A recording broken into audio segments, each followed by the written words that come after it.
Good morning. Happy Mike. Guess what day it is? Happy Wednesday, you guys. Good to see everybody back. Sorry about Sunday. Let me just say this is what had happened.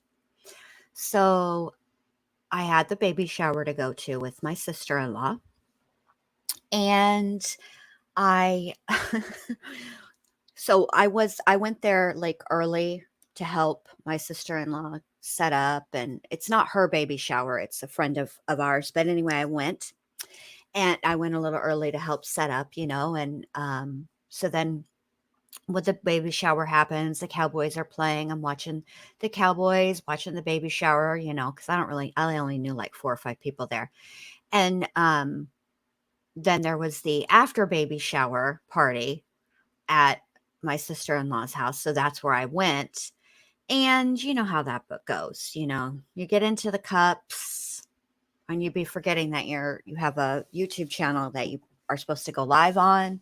Yeah, so that's where I was on Sunday. So I'm sorry about that, I missed you guys, and then because I was monkeying around at the baby shower and then the after shower party, oh, excuse me, Monday, I spent the day doing all of the things around the house that I was supposed to do on Sunday. And then yesterday, I don't even know what my damage was, to be honest with you. I should have gone live because it was some of the testimony that we've been waiting for, which was George Wagner's ex-wife Tabitha testified yesterday, and I don't know.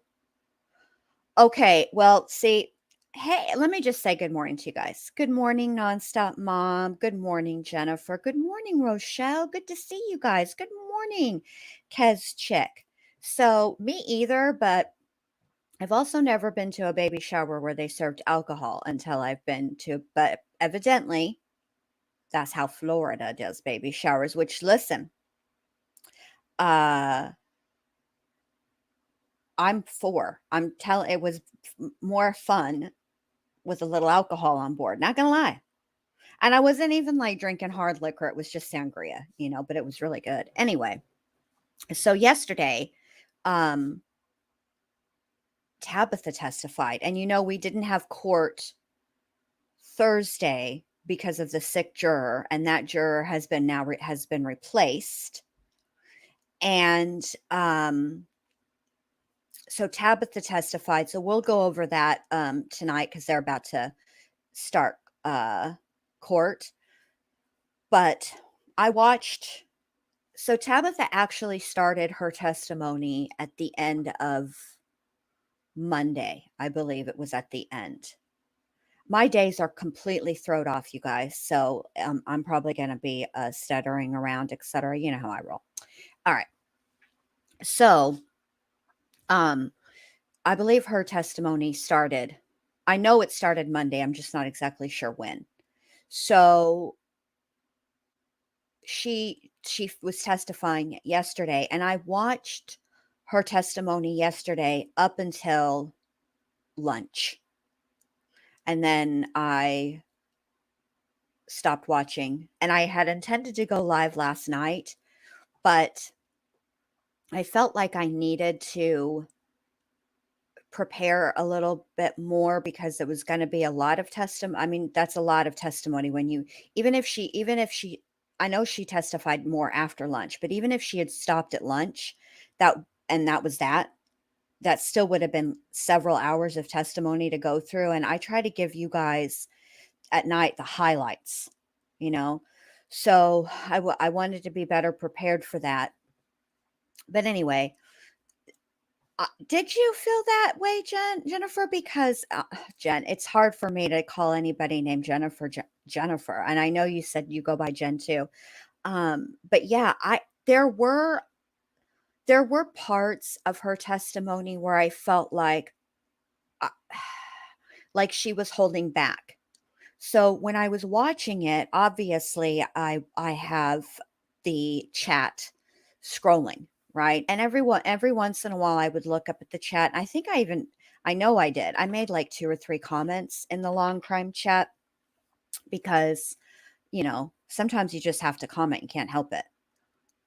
Well, maybe me. I just have to comment, I can't help it. But what I was noticing the overall consensus was in the, "Oh, did they? Okay, so we'll definitely have to go there." Because I didn't see the defense, I didn't see her cross. I wanted to wait for that to watch it with you guys, so we'll definitely watch cross tonight. But, um, what I saw a lot of people commenting on who are really, really familiar with this case, have followed it from, like, second one, right? Um, was that she was being very careful in her direct testimony not to contradict anything that she had said in depositions. And the other thing that I saw in the chat was a lot of questions about how her testimony relates to the crime, the charges. And I have to say, I understand it. I got it. Part of it, yes, Rochelle, she is his ex-wife. Yes. So I understood why they were doing it. But for anybody else who may not, it she was part of the Wagner family. And even though she and George split up before the murders happened, she has an intimate knowledge of the way that that family operates. For example, I'll give you just one really, this was an interesting example, if not a scary one. So, the incident that led up to Tabitha and George ultimately divorcing, okay? There was an argument because Angela had made lunch that day, okay? And good morning, Amelia. Angela had made lunch and she left with Hannah and they went to the store to get the kids some kind of toy. Okay, and she left directions that Tabitha clean the kitchen after lunch. Well, at the time they left, Tabitha and George's son was taking a nap, and then he woke up, and so she went to put him back down for his nap. And by the time Angela and Hannah had come back from the store, the kitchen was not clean. Okay. So an argument took place between Tabitha and Angela. And then George comes in and he's all, I didn't hear, Angela's like the you know, the baby was crying. I was taking care of our son. And here comes George, who had been working outside this whole time, according to Tabitha, saying, well, I didn't hear the baby cry, taking his mom's side. And then so an argument ensued, and there was a 2x4, a 2x4 thrown at Tabitha. Tabitha and George got into somewhat of a physical altercation. She admitted to biting George because he was keeping her from being able to leave and go out the door. She just wanted to go and cool off. And she goes down, Tabitha goes to the gas station. Okay. And she's going to call her mom to get her, to come and pick her up. Right. Okay. So she is at the gas station and the whole Wagner clan rolls up. Okay. Like they have, Hannah is in the car, George is in the car, Angela is in the car. Hang on just a second. StreamYard changed something and freaking StreamYard. Anyway, so the whole family is there to retrieve her at the gas station. To me, that's weird. I mean, I understand. Let me mute this really quick because I always end up yelling over the audio that y'all can't even hear. So, to me, that was weird because I would understand George taking another person, right? Just one other family member, because obviously you want, it's good to have a witness in a domestic situation. Obviously, tempers were flared, there was anxiety, emotions were high. I get that part, but your whole damn ass family, I mean, they just rolled as a whole unit, as a whole entire crew all the time. And they dragged Hannah into it. And, it was just, that is important for the jury to hear. What also was important for the jury to hear are the Facebook messages between Tabitha and Hannah, respective to Hannah's potential custody situation and Tabitha speaking on her experience about her custody situation. So it was important because it was not the messages between Tabitha and Hannah that started all of this, that started the plan. It messages between Hannah and Tabitha's mother, because Tabitha's mother did not want to see Hannah in a similar situation as her daughter, and so she offered to help. Okay, so court is now in session. Everybody's doing whatever they're doing.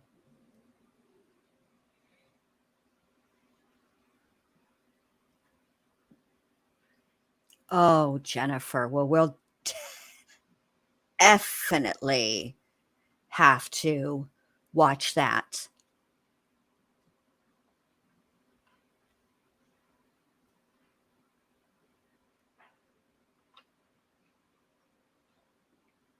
Guess they're going to get the jury. I guess everybody's ready.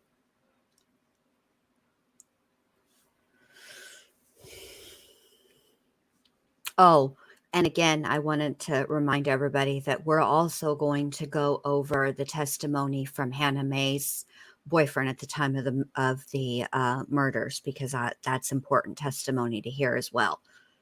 So we're going to hear that too. It is, Rochelle. Exactly. That is, and Nonstop Mom, that is exactly why they did it. That is exactly why they did it, because even though Tabitha called her mom from the gas station, now granted, she had to use the clerk's cell phone. She wasn't allowed to have her own phone at that point.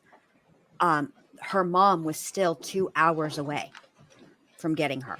Now, I don't know if it's because her mom lived that amount of like a great distance from her, or if that's the early, it would be a couple of hours before her mom could come and pick her up. But at the end of the day, it doesn't really matter either way. 2 hours is 2 hours. You know what I mean?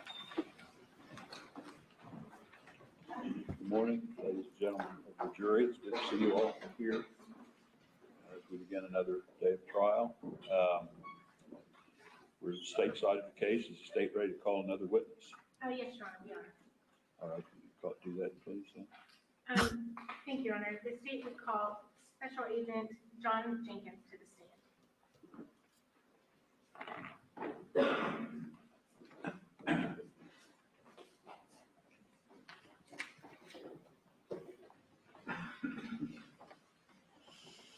Please raise your right hand. Do you solemnly swear or affirm that the testimony you are about to give shall be the truth, the whole truth, and nothing but the truth, as you shall answer unto God? I do. I agree, Rochelle. I mean, And the state may present. Thank you, Your Honor. Good morning, sir. How are you? Good. How are you? Could you please state your name for the record? I would have been livid. Sure. It's Jonathan Jenkins. Okay. And Mr. Jenkins, can you tell us where you are employed? I'm currently employed with the Ohio Bureau of Criminal Investigation, which is commonly referred to as Ohio BCI. Okay. And what is your current assignment? So currently I'm assigned as a narcotics special agent with BCI, which basically my responsibilities are working felony level narcotics crimes investigations in Southeast Ohio. And how long have you worked for BCI? So I began my employment with Ohio BCI in 2006. At that point in time, I was a crime scene agent. I worked in the crime scene field for approximately 4 years. And then I transferred over to the narcotics unit. Worked there Okay, for nonstop, Mom. approximately 2 years before I transferred on to the special investigations unit, where I've been employed Ooh, for probably Rochelle. about the last 10 years. And then at the beginning Sup, of Special 2022, I Agent transferred Jenkins? back into the narcotics unit. And can you tell us, what did you do before you started your employment with BCI in 2006? In 1998, I started my civilian law enforcement career with the Washington County Sheriff's Office, which is located in Marietta, Ohio. I started out there as a corrections officer and worked my way up through a road patrol deputy and then to a detective. And then I left the Washington County Sheriff's Office in 2006 when I started with Ohio BCI.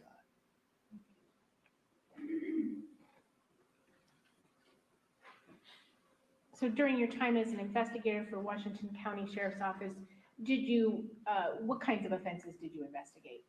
So as a detective with the Sheriff's Office, I was assigned to general cases. So usually at the felony level, which included murders, rapes, robberies, sex offenses, high-level thefts, and things like that.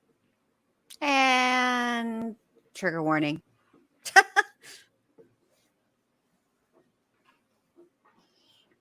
And can you tell us, and then as an agent in I'm not the Special judging Investigations Rochelle. Unit, what kind of offenses would you investigate?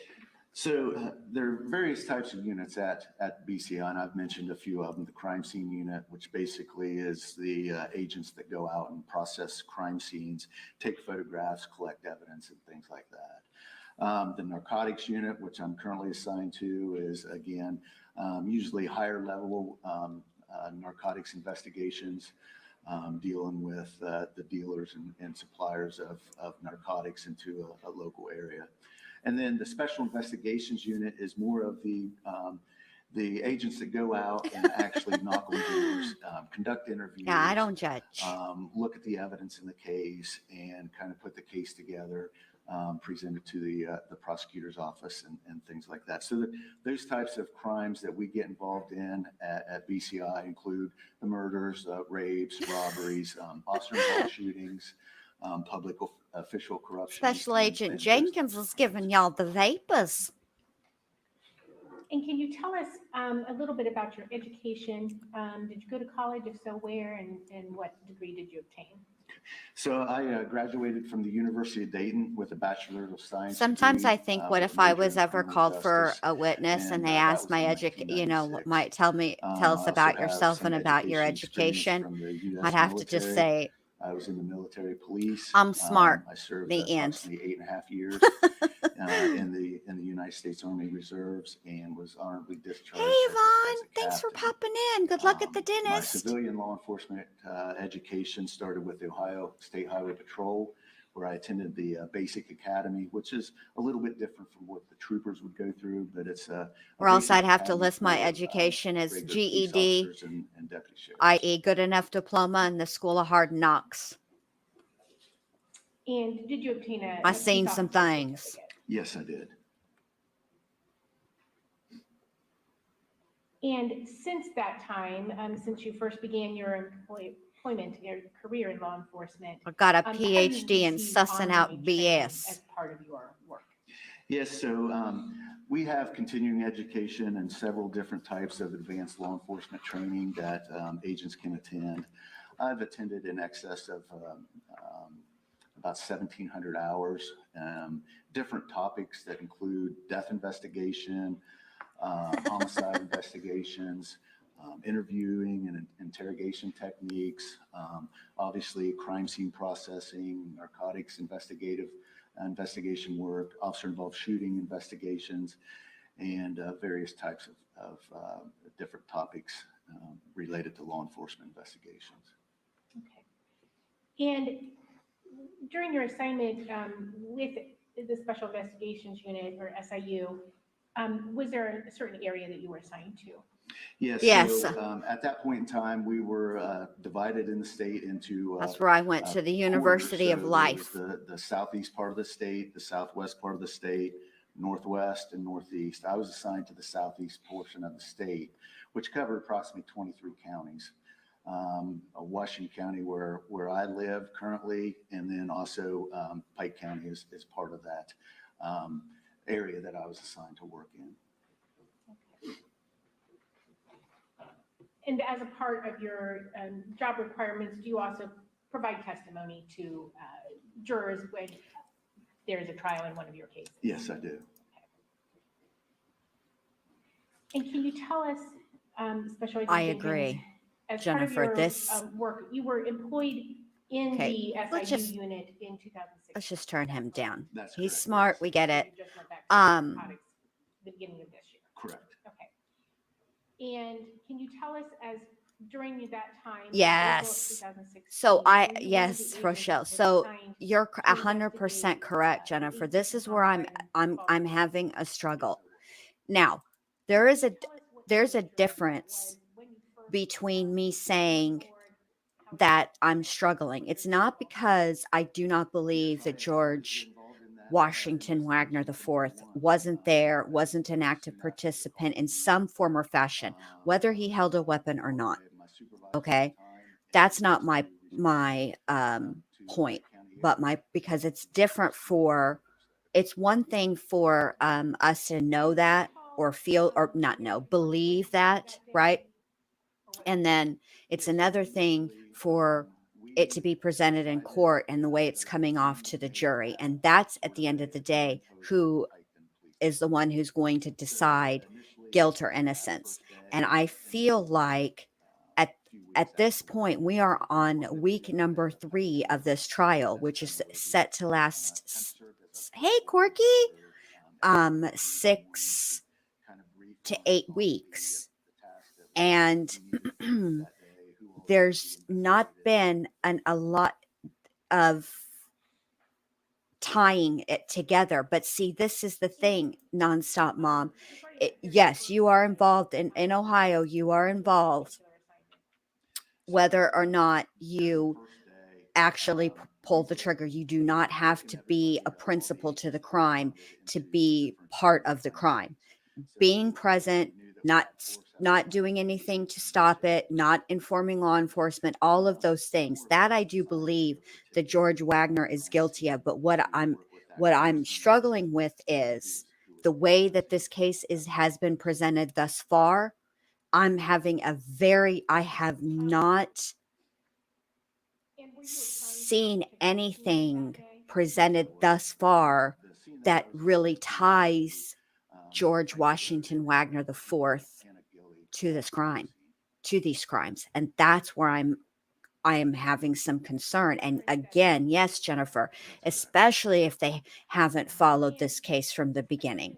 And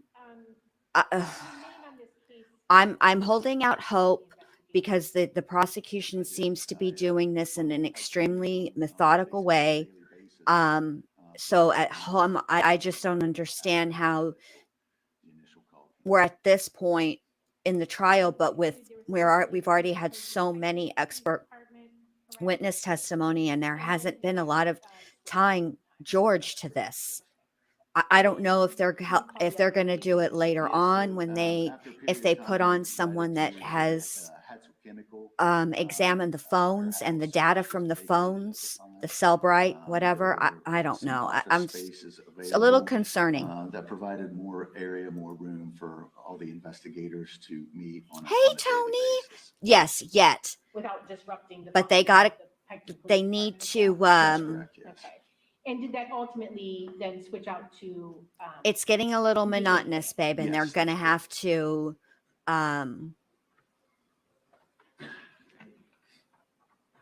And can you tell us, when you were responding on a daily basis down She's to gonna have Pike to step it County, up. What kinds of tasks were you performing? So mostly during the initial days and weeks following the murders, several tips were coming in. With those tips, we developed more individuals that needed to be interviewed. So basically during this point in time, there were several interviews that we were conducting on a daily basis and just following up on some of the tips that were coming in. And that was pretty much the nature of our work during the initial phases. A lot of people involved from BCI. That's correct, yes. Okay. And can you tell us, as part of those that interviewing process, was there a time where you wanted to speak to an individual known as Billy Wagner? Yes, there was.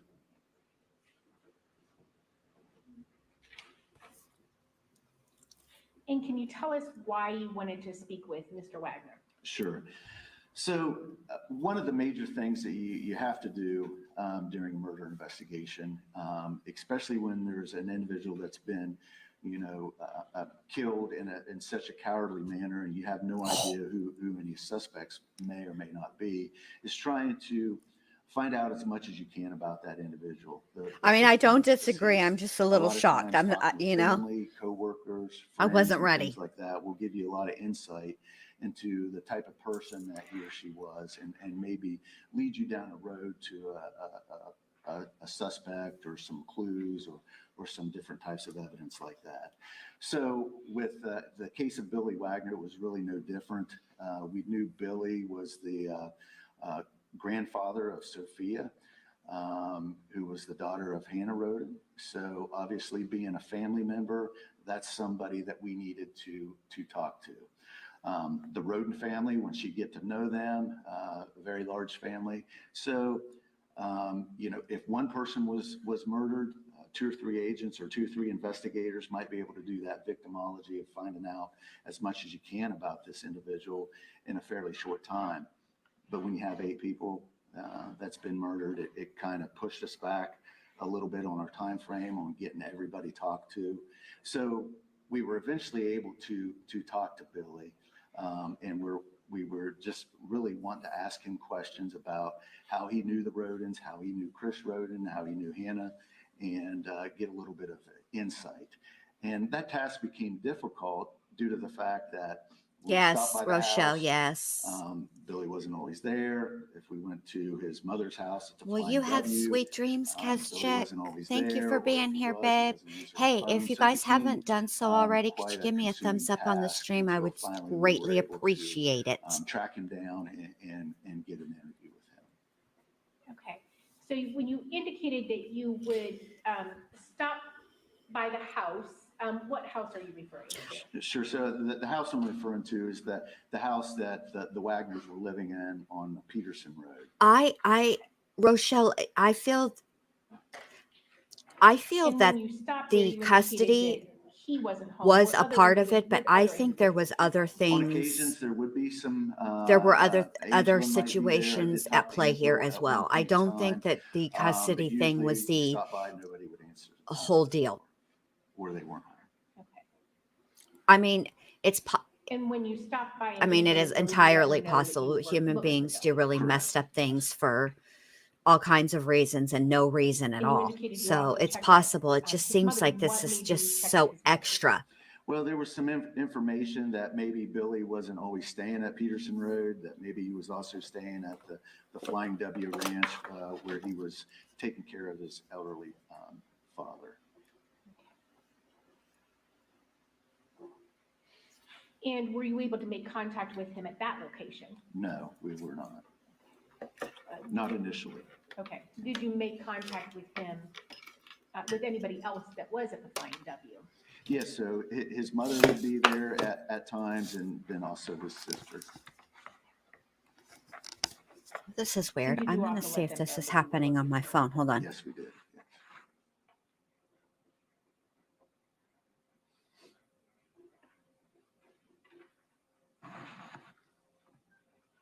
And you indicated that because he was a family member of the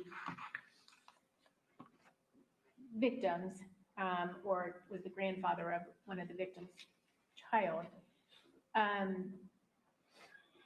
was one of the reasons you wanted to talk to him. That's correct, yes. And were there, at the time that you interviewed him, were there other reasons? Yes, so not only did we want to talk to him because of the fact of his relationship with Sophia and Hannah, but also we had started to, at this time, started to get tips and leads that there might have been some issues with some custody reference Sophia. Basis is.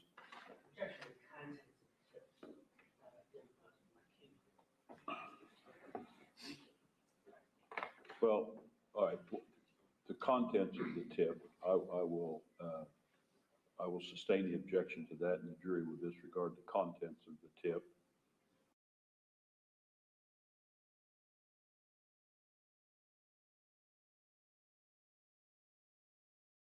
The fact he had a tip, and that's why he went to speak with him, the court will permit.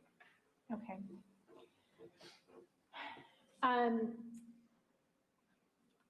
Were you finally able to obtain an interview with Billy Wagner? Yes, we were.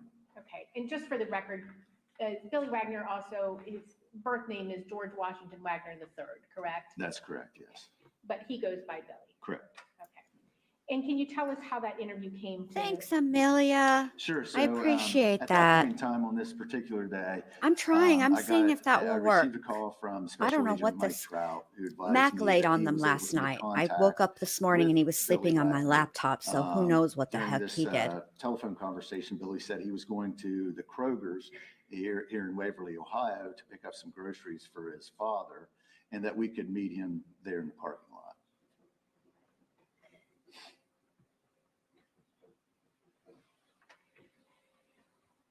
And did you then travel to the parking lot? Yes, so Special Agent Trout and I, we met at the Kroger parking lot, and then we were able to make contact with Mr. Wagner at that time. And where did you interview him? Was it in a vehicle? Was it out in the parking lot? Tell us about that. Sure. So once Agent Trout and I met, then we saw Billy walking out of the grocery store. Agent Trout went over, made contact with him, asked him if he would be willing to speak with us inside of Agent Trout's assigned vehicle.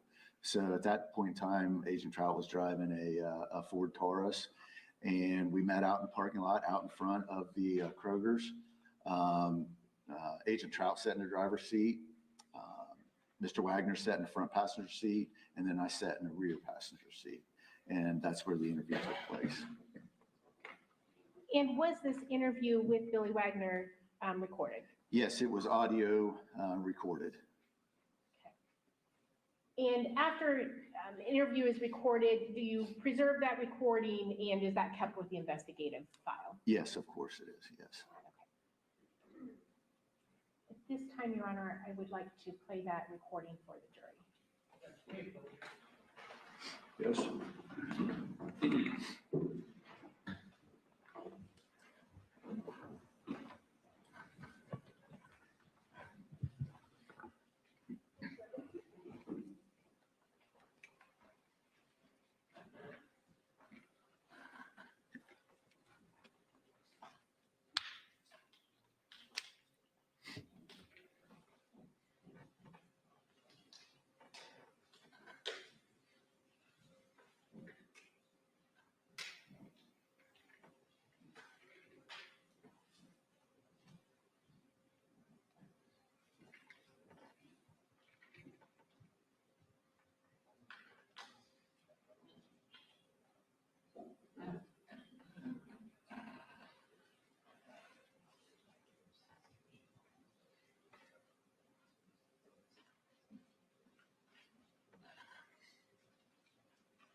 Are they having a sidebar?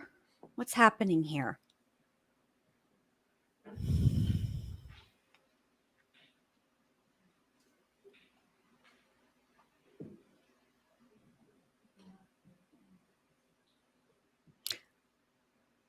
I do have to say, I don't know who's doing Mr. Wagner's ironing, but that is a pretty sharp crease there on the arm.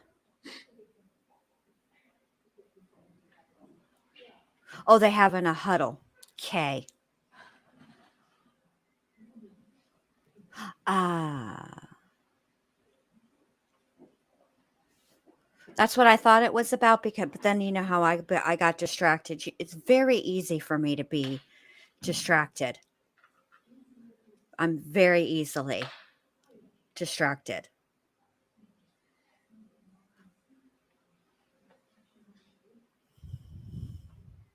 Mm.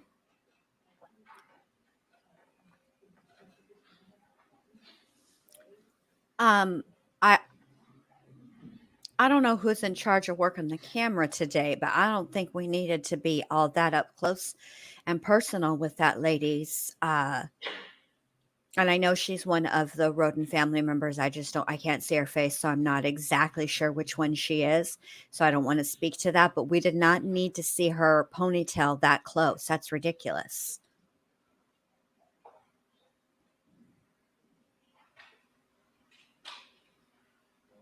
Yes. Yes, Tony. Me on there with the good iron and the spray starch.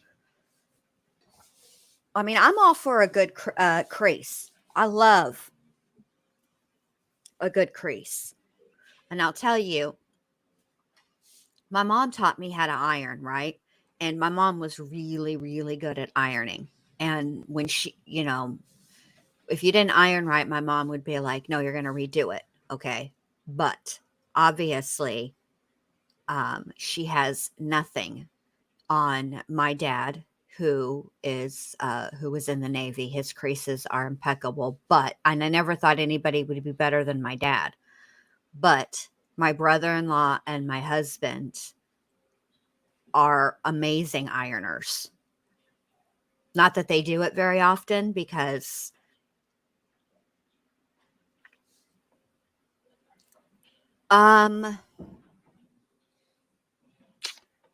let me think. So Frederica is Billy's mom. I'm trying to remember Angela's mom's name, because I think that you are correct. I mean, she's got charges, don't get me wrong. Some of the charges that she had initially, they have since dropped, but she is not in the free and clear. Oh my goodness, how is this so tangled up? I can't remember what Angela Wagner's mom's name is. But yeah, she's out. She's loose. But allegedly not paying for George, for her grandson's attorneys.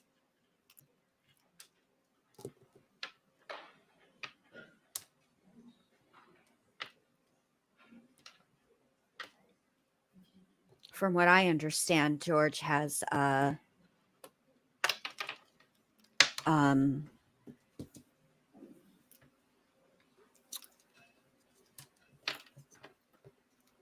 court appointed. Sorry. Let me move this over here so I can untwist this. I don't know what happened. I don't know how one cat can just lay on your laptop adjacent to the headphones, and everything be so messed up. What's his little heart? Today we're doing good. It's nice outside, little breezy, but in a good way, it's cooler. It's actually, the weather's been gorgeous. I know we had a little Oh my gosh. You know what's weird? Okay, so I think I told you guys this before, but we'll just, chit chat while we wait. Oh my god. Oh my gosh, Tony. Okay, so remember how I told you how on the opposite side of the eye wall, how the of a hurricane draws the water in to it, right? So it was pulling the water out of the Gulf and the Bay, which is also the Gulf of Mexico, but just for map visuals. Okay. Well, I was concerned, and I still am concerned, although I think it's come back. The water was missing for like a couple of days,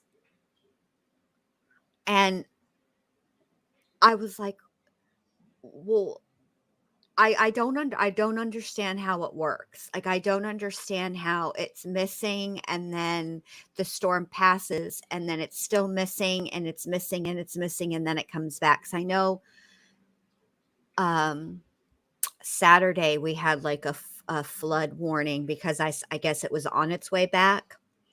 I don't know. Mother Nature is crazy. And I don't know all the things that I don't understand hurricanes the way that I understand like tornadoes. But that's only because I lived in Texas almost my whole life, you know. Yeah, I'm getting a little it's a little disconcerting, Yvonne, this thing with the ponytails, Mr. The camera person, Mr. or Mrs. Miss, I don't know.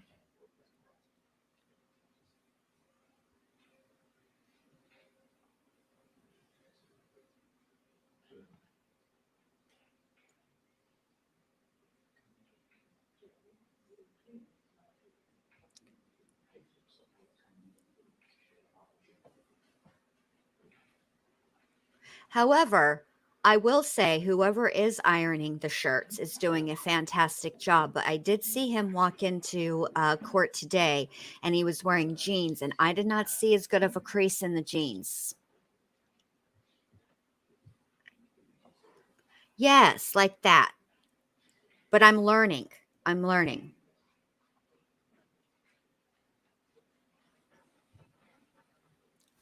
Speaking of Mac, I see Alice is accounted for. Where? There he is.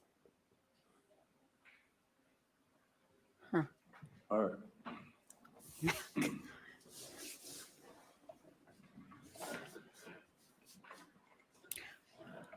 Good morning, good evening, good afternoon to the new people coming in. I'm going to overrule the objection. But ladies and gentlemen, this Yes, it's information sad. that you may hear on this tape It's sad, is Tony. not being introduced to establish the truth of the matters asserted.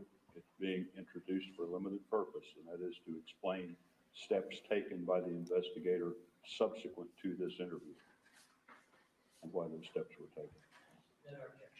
Right.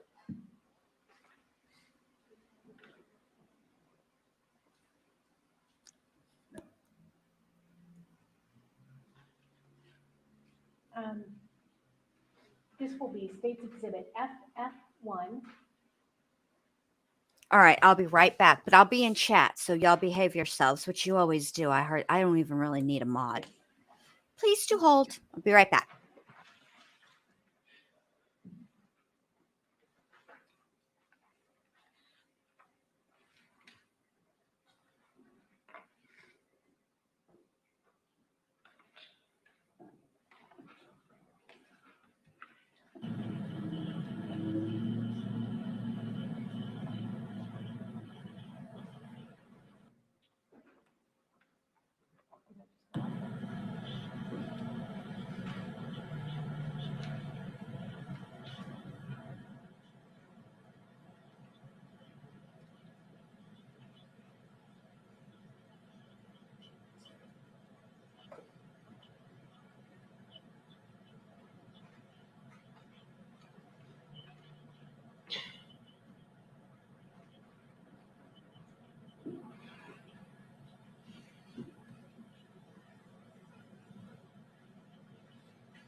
cold stuff.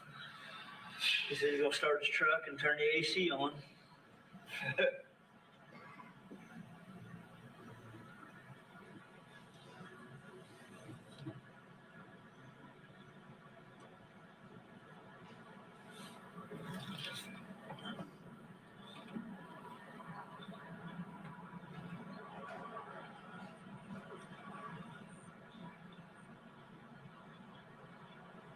don't know if you're gonna fit in this front seat, dude.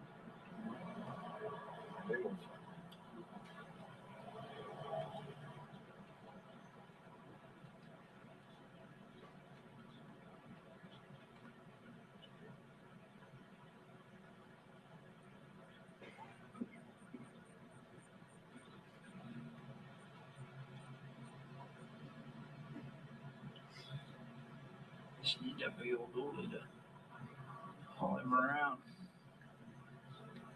Whose voice is that? Special Agent Jenkins?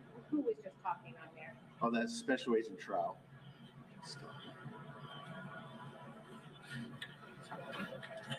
If you would just hop in the front seat over here.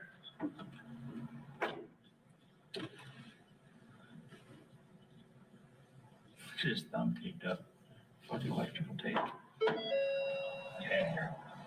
I don't know if you're gonna fit in here. Oh, it ain't a problem. Oh, damn it. Cow broke my back in October. Oh yeah. I'm just now getting around. Oh yeah. Well, hey, I'm trying. Back here, Yeah, hey, I'll figure that's what I. This is John Jenkins. He's another agent with Nice us. to meet you. Billy, we don't want to take up too much of your time and everything. I appreciate you meeting with me, and I know that you got groceries and stuff like that. But we just want to talk to you. I got the air conditioner on, so don't worry about it. Okay, I just want to talk with you about the road murders. Okay, and so we've been out talking with people. All kinds of tips get called in our office and all this stuff, and we saw where you've been talking with Chris and Yeah, I talk to him every day. Yeah, and all that stuff, and we talked with Jake and all that, and so just your name has come up and in tips and things like that, so we just want to talk. That's fine, whatever you want to know. So, but the one thing I just want to tell you is, look, we tell this to everybody. Look, just be honest with us. I'll tell you whatever I can do to help you out. And we're not concerned about anything other than the murders. So, we've talked with different people. Different people have different involvement. You've read the paper. You've seen the news. I'm not worried about all that. I'll tell you whatever you need to know. Okay, I'm just saying. There was grows there. I'm going to tell you something though, right off the bat. Okay. You didn't know, Chris. All right.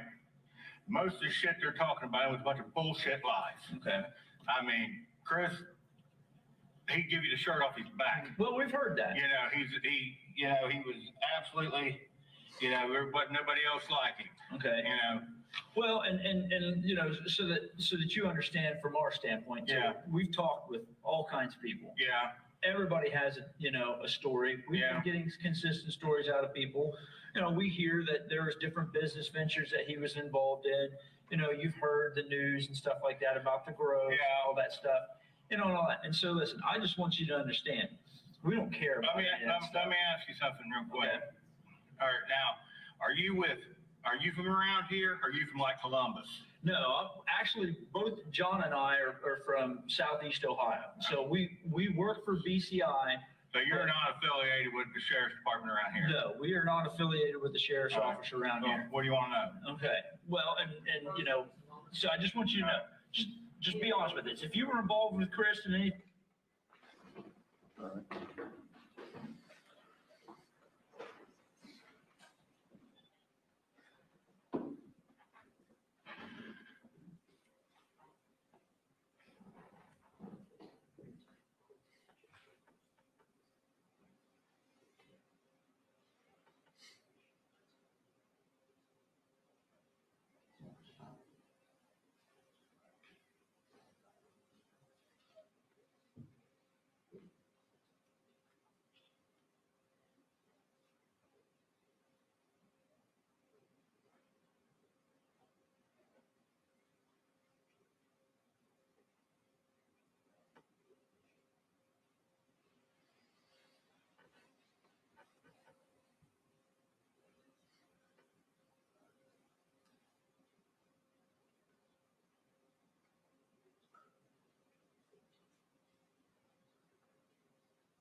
we stopped at 512 and then hit like 512. Thing that, might have, been criminal and stuff like that, we don't care.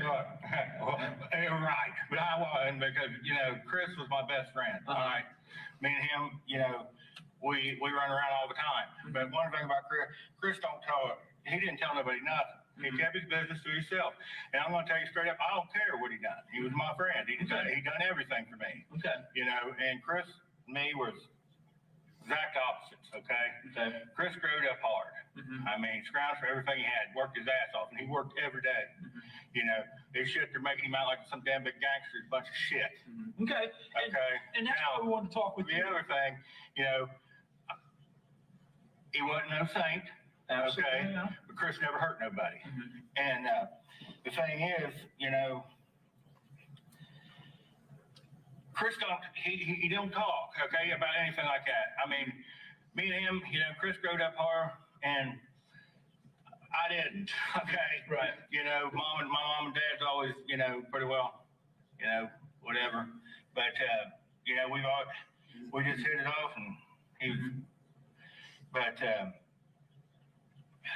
I don't know what the, How long have you known Chris? When did you guys first become friends? Well, shoot, 8-10 years ago. 18 years ago. Yeah. Where did you meet him at? Vance Walls. Vance Walls? Yeah. Okay. So, And Vance is in there for the same shit. Right. Well, I mean, look. Let me tell you something. Chris wasn't, I bet his granny's probably the only friend. All right. And, I know everybody. Everybody, knows me. And you ain't gonna throw a rock in this damn county and not hear somebody was doing something. Right. So if you're not gonna, associate with somebody because of what they're doing, you're not gonna talk to anybody. Right. Okay. No, I understand that. And, everything. So, Vance. That's a he good question, Nonstop Mom. Understand what was going on with that over dope deal and stuff like that, and dope coming in and stuff like that. And we can tell that they. I think it's going to depend on what Jake and Angela say, You're not telling us anything that we didn't know. how their testimony goes. I shouldn't say what they say, but how their testimony goes. And so him and Vance were running around together, probably dealing with. I don't know nothing about that. I don't know. I don't know what they do for, I don't get into other people's business. Okay. So, My name's Paul. That's between you're y'all. saying that in the entire time that you know Chris, that, basically you didn't know that he was selling dope? I ain't saying nothing like that. Okay. I ain't saying I did, I ain't saying I didn't. But I'm saying I don't care what he did. Right. No, I understand that. Listen, we're not, a couple things so that you understand from us. Number one, we're not trying to disparage Chris whatsoever, or anything about his name, anything of what he was doing. All we ever care about is. Well, I'm going to tell you something. It took you long enough to come talk to me. One. Oh? And the other thing I'm kind of upset and worried about, it's what, 6 months?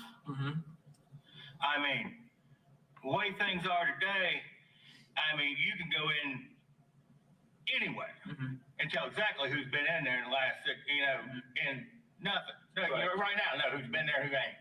Well, we talked to a lot of people, but, there's certain things about the investigation we're not going to go in. I don't need to know nothing about that, but here's the thing. You hear a bunch of bullshit rumors and stuff, but I can tell you this right now. Well, tell us right now. Shit, you're thinking, it was a family. That's bullshit. Okay. Wasn't none of his family members. Okay. I can guarantee, like Bobby Joe, Bobby Joe, she's a lunatic.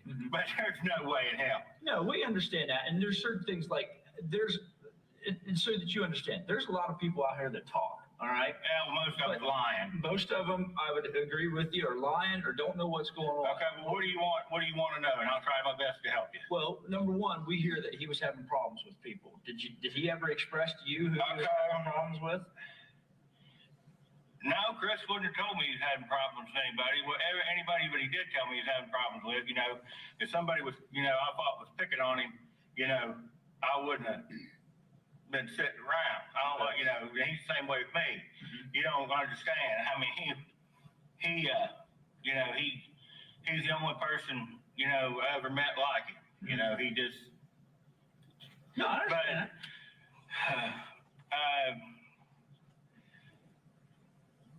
The beginning of that week, okay? I went down and took him lunch, all right? And we was joking about At his Gary. house? No, down there at the lake. At the lake? He's working at the lake, him and Gary and that, shit.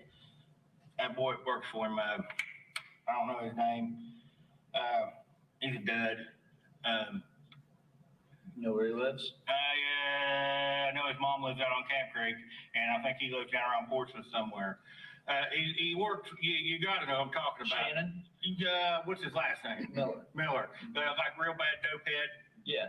Yeah, he was down there, and him and Gary was over working. Chris come over.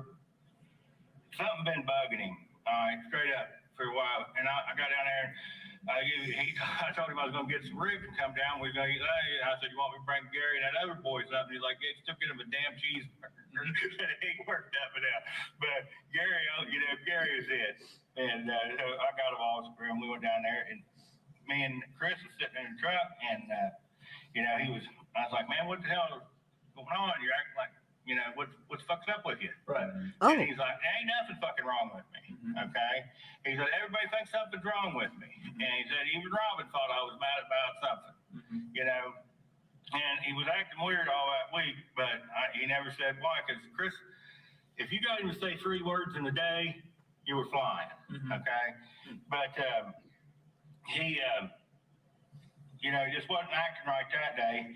And then, the day after that, and everybody thought he was pissed off because Christopher was smoking spice. And that was bullshit. Christopher, common sense. Why the fuck would he smoke that shit? I mean, really. Right. That's common sense. Right. But somebody told him that, and everybody thought he was pissed off about that.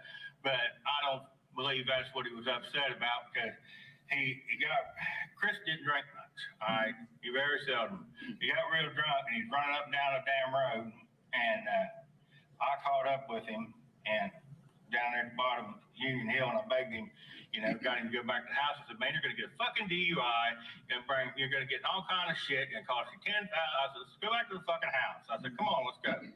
So Do you remember what day that was? it was like middle of the week. Middle of the week? Yeah, middle of the week. And then other night, got him back to the house, and he just wasn't acting himself. And but after that, that's about all into that. And I talked to him last time I talked to him, and he seemed all right. Was the night before all that bullshit happened. I called him. It was like 8, 9 o'clock. Me and Sophie called him. Sophie's my granddad, but his too. Right. And she wanted to tell him night she loved him. We sitting there bullshitting about a little bit. They talked that long. And I said, hey man, I'll talk to you tomorrow. And then next morning, all hell broke loose. So, so you talked to him, on Monday, you took him lunch. Well, I Said he don't was- know if it's Monday or not. Okay. Okay, earlier in the week, Yeah. but you're saying that, My he was memory ain't acting- what shit. My sugar's like 400 right now. Okay. That fucking diabetes shit. It's bullshit, trust me. Yeah. But as best you can remember, you talked with him earlier in the week because you took him lunch, and you could tell that he was acting a little bit different. But Yeah, when he you was asked- just- asked him about it, he basically said nothing was wrong. All right. But like I said, Chris don't talk. Right? He just don't. He don't tell nobody nothing. So, so then you end up running him down. How'd you find out that he was drinking and at the bottom of Union He Hill? talked to me, and I called him. Oh, you And he called talked to him, and he said he's out running around. I caught up with him, and he was pretty well splattered. Mhm. And he didn't say anything about what was going on then that No, caused him to and drink? then, But you said he didn't Frankie, normally drink. no, he don't normally drink. And Christopher and Frankie was up there and stuff, and Chris, took Christopher's car and had it sitting up there at the house. And, they were just, in a big, his kids, they just absolutely, they drive him crazy. But he Right. was a good dad. He took good care of them, Mhm. And so, He tried to keep them out of trouble. so that would have been the last time you saw him, and then the last time you talked to No, him. that wasn't the last time. I don't think. I thought, no. I don't know if that was before or after I was down there. I think it was after, yeah. But I don't think that was the last time I saw him. Okay, but you said that you talked to him last on the night before Right. So if you wanted to tell him. Yeah, right before, the night before all that shit happened, yeah. Okay, so then you That was called the last him. time I talked to him, yeah, about 8, but that was on the phone. Okay, but he never said anything to you No, then? Nothing never like that, said never nothing to me. expressed any problems? No. Because, what's interesting is. I mean, how come the feds and the DEA ain't in on this? Well, because right now, I mean, with us, they're working with us on it, but we're still the lead on the investigation, and the sheriff's office is helping out, but the feds and the DEA are both involved in it. They ought to be able to figure something out. Well, we've figured out a lot of stuff so far, but like what we're also trying to do is we've had like over 800 tips come in, and so some of this we have to follow up on some of that stuff. Okay, I'm gonna tell you something that's like, you hear 50,000 bullshit things a day, all right? Right. I know this is something that might help, it might not. I don't know, and I don't know if it's accurate or not. I don't know, it's just what people say. Mhm. And people say different stuff when they ain't around y'all. Right. They said something, that Hannah was a good girl. All right? Hannah Roden or I Hannah didn't know Hannah Gilly. Okay. I know who she was and stuff, but I never talked to her. Mhm. I know she's Frankie's girlfriend or something, but Hannah, my daughter-in-law, I call her my daughter-in-law. Right. Somebody said that she was seeing a deputy sheriff up here in Pike or Waverly. Mhm. I don't know who he is. Mhm. And the other thing I heard that there was a sheriff sitting out the end of Union Hill all night. So I don't know if that's, Mhm. I don't know, but that's just what I heard. Right. Well, I mean, and that's what we want people to tell us what they hear. Yeah. And so that, we have some understandings about what we know and based on what people are telling us. But that's one of the things of why we wanted to talk with you is about what you've heard and what you know, but also to clear up some of the tips because like I said, 800 tips coming in. We got to ask you questions because people have mentioned your name because they know that you were good friends with him and we saw that you talked to him a lot. I'll be honest with you. When you said earlier that we were, you want to know why it took us so long to come and talk to you is the phone number that we have for you isn't registered in your name. Yeah, I got a phone, cell phone. Yeah, a cell phone, but so it's not, we didn't. I did put two- prepaid. I got no credit. Okay. I use prepaid phone. Right, I understand. And so we didn't know, I mean, we had heard your name and we knew that we talked to Jake. Get Jake to give you my number. Well, that's when we went back and listened to his interview. Oh. We found your number, and that's how we found you that talking there. So it's taken us a while to get to you, but it's because we just didn't Well, have. I'm gonna tell you something. If I knowed anything concrete, I'd have come and found you. Well, and then you gave us, and so this phone number that you called me from today, that's a new phone? I've had it for about a month. About a month. So you were using do you still use the No. 937 No. number? No, Okay. So you stopped using that about a month ago. somewhere in that bracket. Okay. And so you picked up. Well, this actually, phone. I broke it. You broke it? Yeah. Okay. So, so that's a little bit of an explanation on why it's taken us so long to talk with you. And you wanna know why I broke it? Cause I kept freaking calling Chris. You kept calling Chris? What? Mm-hmm. And, anyway, what else you wanna know? Well, let me ask you this. So we had heard, someone had called and said, and then, listen, I'm not trying to. I don't care what you heard or whatever, you just lay it on me. Okay, is that you and Chris actually got into a fight about a week or two prior to the murders No, and said that you'd pulled a gun on him. no, Okay, absolutely not. didn't happen. Didn't happen. Okay. So when people tell us that you were out there. Okay, how long ago was this supposed to happen? Well, it had been a couple of weeks prior to. Well, you can go down there and there was 500 people see me sitting down there eating lunch with him at the lake. The beginning of the week that shit happened. Okay. Well, no, I'm just saying that you got into an argument with him, No. and then you pulled. He a gun said he on him. broke it calling You Chris. sort of- Now, let me tell you something about Chris. If you pull a gun on Chris, you're gonna have to use it. Okay. I mean, he's a little bitty fella, but he'd climb up King Kong like a banty rooster. I mean, ain't nobody, you threatening, you better be ready to fight. Now, Chris wasn't an asshole. Right. Okay, he didn't start nothing. He ain't never started a fight in his life. He never, he stayed by himself. But if you jumped, somebody jumped on him, he wasn't going to take it. Okay. He was straight up. Okay. I mean, So when somebody says that, that's a lie. that's a bunch of shit. Okay. And then people were telling us. Something else I know, now that I don't know him, I've never spoke a word to him in my life, okay? I've seen him hanging out, I can't say one thing about him because I don't know him. I've never met him, I've never talked to him. I've seen him at Chris's and stuff before, wandering around up there, but,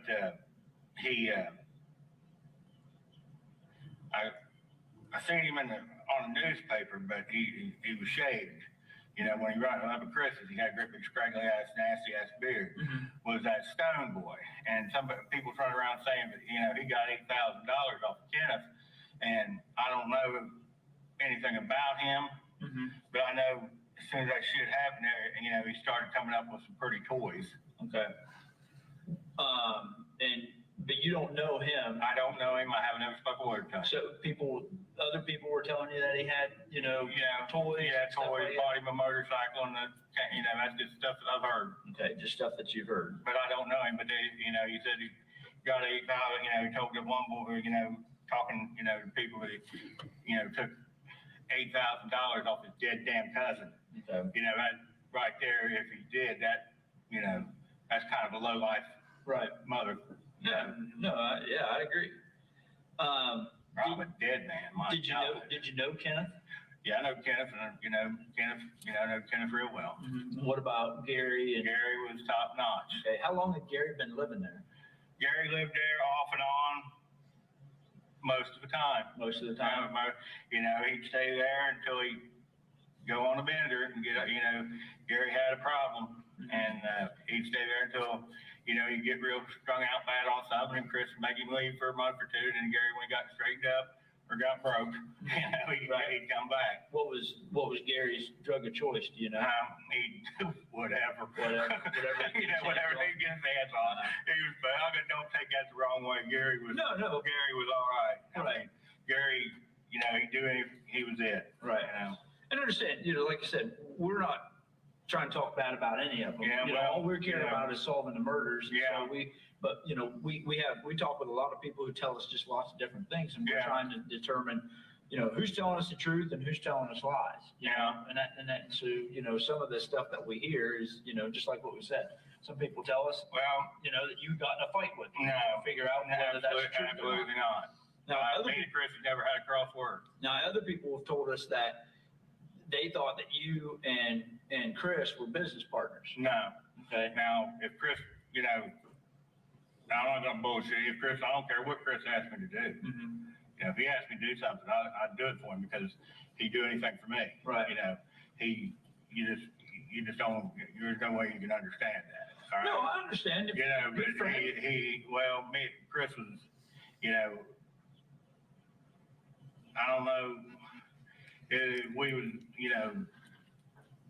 like I said, we daylight and dark, all right, but we pretty much, if he wanted to go do something, we go. If I wanted to go do something, he'd go with me, it didn't matter. So, so you never hauled any weed for him? No, I hauled a lot of cars for him. Hauled a lot of cars? Mhm. Like, would you haul them around? Okay. Go down to Greer. Sorry, down took there me a and go sec. Parts and get them for him and bring them up. And, we, go down there, get a hotel, and then go fuck around a little bit, go pick the car up, and then come home. We go all over Where's the that country. at? Where's, Greer, where's that at? South Carolina. South Carolina, okay, We go all over the place. I mean, we've been, there ain't no place been like that. okay. Sorry about that. Some calls. Did you go down to Tennessee and pick up a vehicle? Tennessee? Yeah. No, it was. The last one we got was in Greer. And which one was that? It was a black SUV. That's all I can tell That you. Mazda? I don't know. Did it have a motor? Yeah, it was crunched in the front end. Okay. And he had one that was, had a bad motor in it. And he just wanted the motor out of that one to fix it. But I think he already sold it. And it was a black SUV? Yeah, I think he already sold it. Old or new? No, it still has a new car smell. New car. Yeah. But you travel all over the country? Yeah, I picking go up with, cars? I go with him where he wants to go because my truck, he didn't have a truck that make it, so we took mine. Okay. And that Dodge over there? Yeah. Here's the thing, Here's the thing. There's been several things. Which thing are we? Which is the thing? Because you've said here's the thing like 87 I think he times. is going in the wrong damn direction. Oh, I mean, from what everybody's saying, unless you're not letting that in, but, it just seems weird to me, that, something ain't right there. Mhm. But huh? the thing is, you got people. Now, but like again, it's something, that, just came up, Mhm. okay? But, Chris is, supposed to have, some weed coming in and, he was, gonna, the people, but he bought off of it, and I don't know the people. I know where they're at, and everything out there. I know where they're from and shit, but I've never talked to them, never laid eyes on them. I didn't talk to anybody. I mean, Chris went around. Chris, he got out, done something. I just sat in the truck and waited on him. Right. But he, was supposed to start. From what I heard, was going to start selling to the people that he was, the ones that he was buying off of. Because he said he could sell it to them cheaper. Mhm. But that's just what I heard. But you don't know who they were, I don't know who they are. I know. but you could take us to them? No. No. I know there's a couple of them out in Greenfield, and the rest of them all around Lathan. Greenfield, where, Greenfield's out on the other side of Bainbridge, off of, you go out 41, okay. and when you're at 41 dead ends out there, I forget the name of the highway. Is that gonna be in Adams County? No, that'll be up towards Chillicothe. Okay. Ross County. Ross County. Okay, yeah, okay. Headed towards, Washington Courthouse. Yeah, Okay.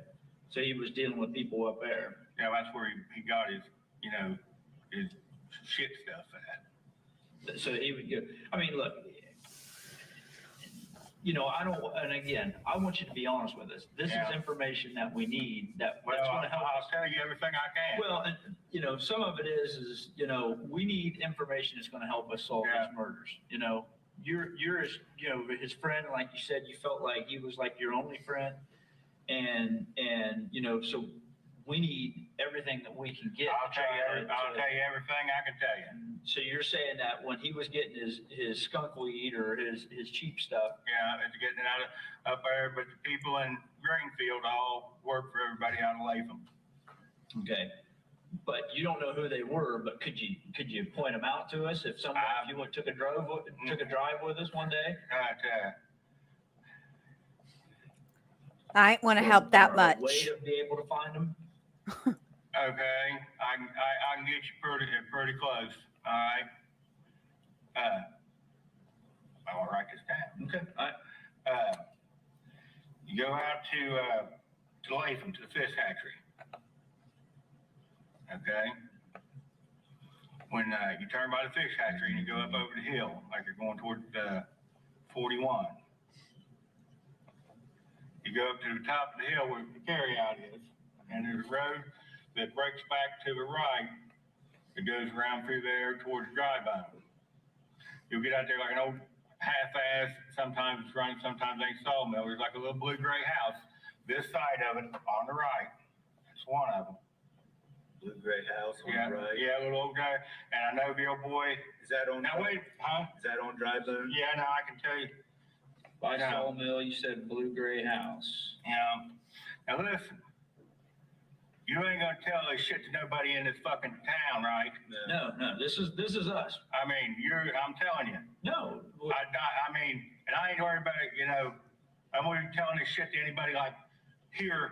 No, I know what you're talking we know what you mean. This is. I got my own, I got 2 grandbabies, 2 kids, and a wife, and my dad's mom's sick, and I don't need problems, man. No, listen, I'm telling you, this is with us. Yeah. Okay, number one, but Oh dear. I probably talk to like the Fed,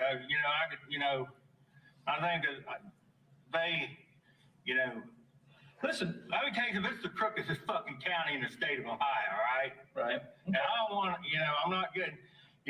Everybody out there, I don't worry about. These motherfuckers here, they'll, Listen, I'm telling you, you're not the first one to tell us that they don't trust the people here locally and all that You stuff. know, I trust everybody out there in the boonies, you know, I ain't worried about them. Right. But anyway, you know, I'm just not down with these fuckers up here, Mhm. you know. And that's fine, but we're not going to give them any of this information. This is between us. Spoiler And we're not gonna alert, go it's out about and to That's be okay, too, 'cause you guys can lie to me. play it I all can't the way lie in to you. court. No, listen to you. I'll be honest with you. John will tell you the same thing. We are not going to lie to you, number one. And I'm telling you. All right, we'll just go with that, all right? All right. But here's the thing, now let's get back to directions. Now, here's what I can tell you about that guy. I don't know his name. Now, listen, there's something else. Okay. The last time I was ever even out in that country was like 2 years ago. So I don't know anything about if he's even still there, but I do know he is. The two things I can tell you where you know if you figure out if he's still there, the guy used to work at me 2 years ago and he killed somebody out there. That's the only thing I know about him. Shot somebody who's breaking in on him. I don't know if he killed him, but I know, you know, Chris talked about him shooting somebody. So that's all I can tell you about him. Put that fan up and on, Cheryl. Yes, it's cooking in here. I've met you before somewhere. No, I don't think so. You sure you don't work for the sheriff's department? No. Here's my badge. Okay. Let's see how. So this is one You guy. guys are more like what feds in, aren't you? We work for the state. Yeah, you're the same thing, the only state. Yeah, we work for the Attorney General. We work for the Attorney General. We're not working. We don't work for Sheriff Reader or anything Okay, like that's that. cool. All right, now, let's get back to the rest of them. Okay. All right. You go out 41. Okay. When you get out there to, This is out past this place. no, this is different now. You Okay. go out, you go to Bainbridge, you go out 41 towards Greenfield. Okay. All right. I can remember how to get places. I don't remember names or addresses. Right. I made up with like an ADHA bullshit and, you know, but I can tell you if I give you directions, it'll take you straight to where you gotta go. Okay. Okay, and I don't know, you know, just go and knock on a door and see if they do. We have ways of finding out who people are. Probably shit themselves. Yeah. But anyway, if you go out there, 41 when it dead ends. If you turn to the left, you go towards Greenfield, but you'll turn to the right and go away from Greenfield. It's one something road. You got a map in here? I was just thinking, I don't have a map. Anyway, if you turn and go back towards Chillicothe or Frankfurt, it'll be back towards Frankfurt. You go down there about 4 or 5 miles, it'll be like a little jaggy ass town, okay? Big grain bins and a feed mill and shit. You'll come around a hairpin turn to your right. When you get into town, you'll turn straight back to the left, okay? Then I'm it'll be already the, all kinds of turned around. second or third place on the left. It's a great big 2-story house, but it's like I said, it's 2 years since I've been out there, okay? But it's a big 2-story house on the left. Was a bunch of junk sitting around, and there's a big open yard, and about 100 yards back this way from the house, sitting in the back corner of the lot, you'll see like a gray semi-trailer that's sitting on the ground. It's like a gray Connex box sitting on the ground. oh, okay. Okay, but that's how you'll see it. Okay. And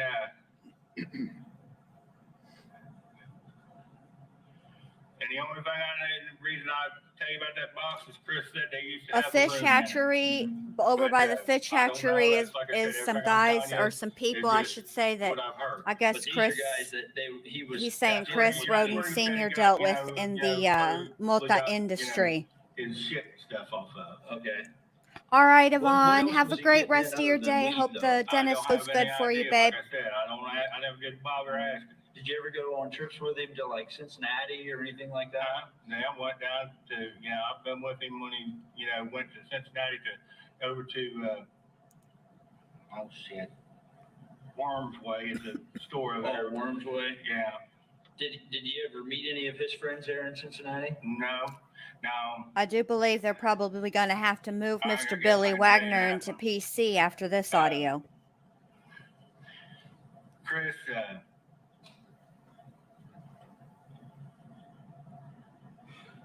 he had, some kind of, well, I guess it was, dope. I never seen him or anything, but he had it hid out there in a brush pile behind his house.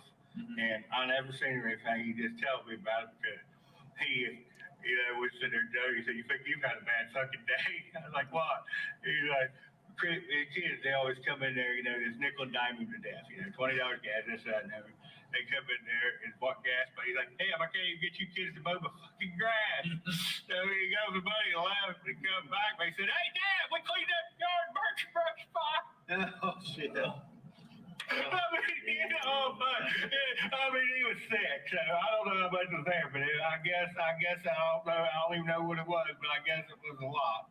But I know When was that? that was like a month or two before, and I couldn't tell you that. But but I do know this. I don't know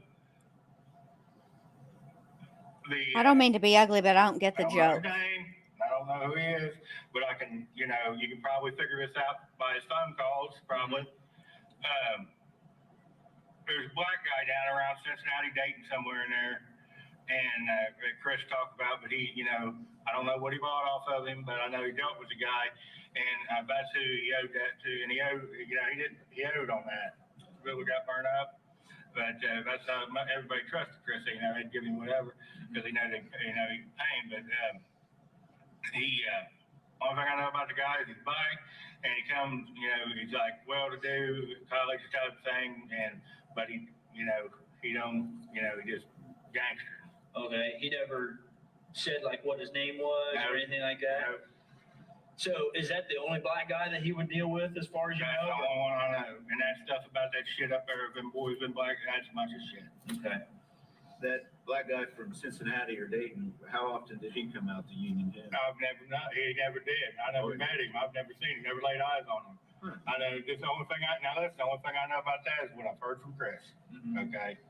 So he had just a black guy, and that was out there, and he would get his stuff from him. Yeah, no, But he owed that guy. I don't know. Okay. I can make up some shit, but I don't know. No, and I Don't want you to make up up some shit. I don't know. I just know he went down there and, got stuff off of him. But when he was sick about this stuff, Chris, I told Chris, but Chris, I told him not, don't fuck around with that kind of shit, because that fucking shit's, that fucking shit's hard. I mean, them people, what do you think he was talking about? I ain't saying nothing bad about it. He done what he done. I judge him on what he done to me. All No, right. absolutely. I don't want you to think we're ever passing a judgment on him, because we don't give we can't express. He's fucking dead. All right. I understand. We can't express to you enough how we don't care what he was involved in, but all we care about. Well, here's the thing, too. Okay, here's something else, too. All right. You don't know about Chris. Okay. If Chris could come up out of his grave and tell you who done it, he wouldn't. I don't care what you done to him. Okay. I don't care what he's looking at. Chris wasn't like that. He wouldn't, he knocked that away. So, It wasn't a snitch. Is that what you're trying to say? But, all we care I'm about not is telling you catching the something. murderers. Yeah, well, That's all we care about. the thing is, Here we go. The Yeah. thing. Chris had fooled around with a little bit of that, I guess. And when you say that, I've never seen it. What are you talking about? That damn. You talking about code? Or you talking about? Yeah, that's the only thing I ever know they fool with other than the weed and stuff. But The weed and stuff. like I said, I didn't keep track of that Jesus. shit. I don't know nothing about it. I don't. Fucking. So Here's the thing about it. Okay.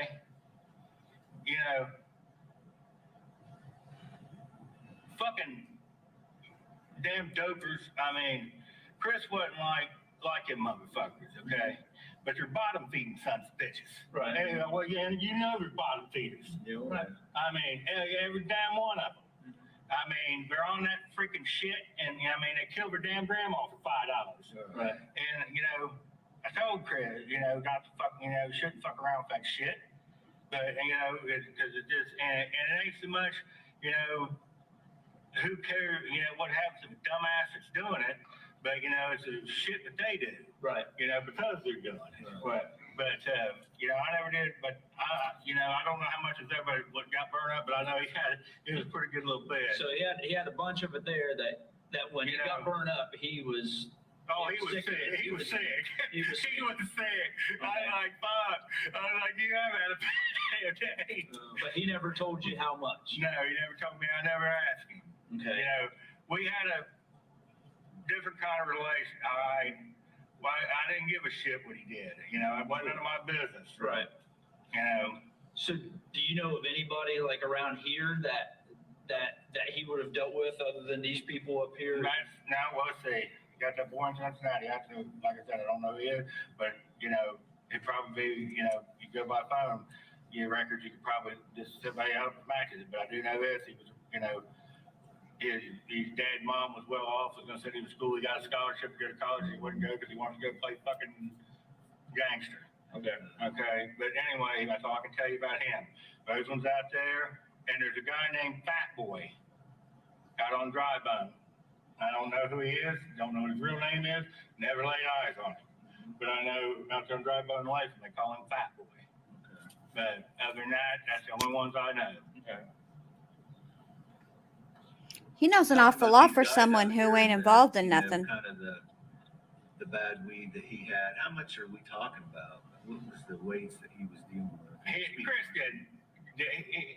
Now, what I can gather, I guess he's going to have a pretty good bit, you know, it was on its way, okay, from what I know, It was on its way here, and it was a pretty good chunk, from what I could gather. You ain't going to put everybody out of business, but, How much is a good chunk? you know, I don't know, I'd say probably around a ton, you know, a couple thousand pounds. But he said he was going to be able to do that, and, you know, pretty much I was like, you're fucking mine. Right. But anyway, you know, but I know this, people, but, you know, out there, and them's the lowest ones on the pole out there, but them motherfuckers, I mean, you have no fucking clue. Them motherfuckers do. I mean, well, no, I don't know nothing about that. I mean, them motherfuckers, they all but damn dope in Kentucky, West Virginia, and this part of Ohio comes from some bitches. And you know, How often would you guys go up to these? I hadn't been there in 2 years, Chris. I don't know how often. When he went out there, you know, I guess he went out there once a week or so. You know. When you say he was going to put other people out of business, who would that be? Just, you know, well, if you boys ain't mentally retarded, you know who runs everything in this fight. I just might hear from well, you. well, you ain't. Sorry. You ain't hearing now. You know exactly. Okay, like I said, if you ain't mentally retarded, are you? No. Okay. All right. You know, but I ain't. That's all you there. Okay. But I mean, Don't get mad with me. I'm not. But don't you know? No, we understand. You boys don't live around here. No. You're right. You're right. The other thing is, I'm going to tell you, okay? I hate that son of a bitch. Okay. And this goes against my grain, telling you anything. Okay. But I hate that son of a bitch. But, you know, Vance went and done eight years like it wasn't nothing. Mm-hmm. Ever wondered why? Okay. But, you know, I'm going to tell you something else. I hate fucking dope heads. Okay? Like, them son of a bitches. But,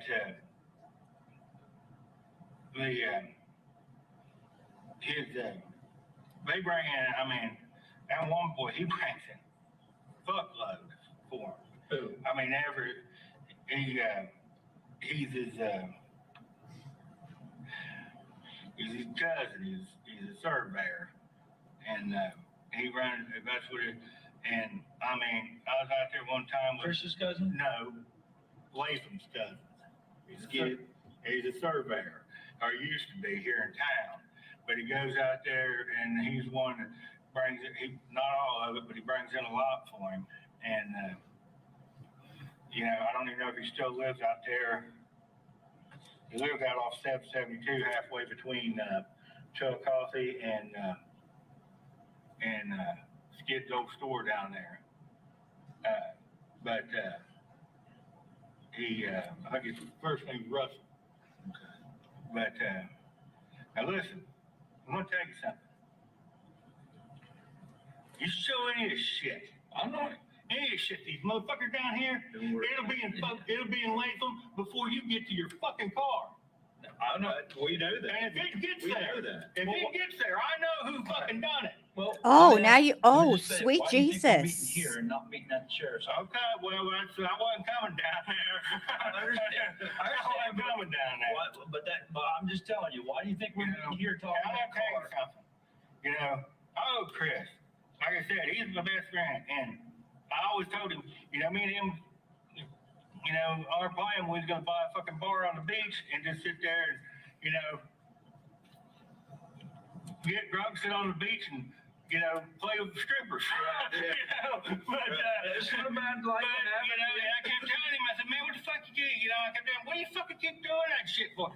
He's like, well, yeah. I was like, you don't fucking got to, you know.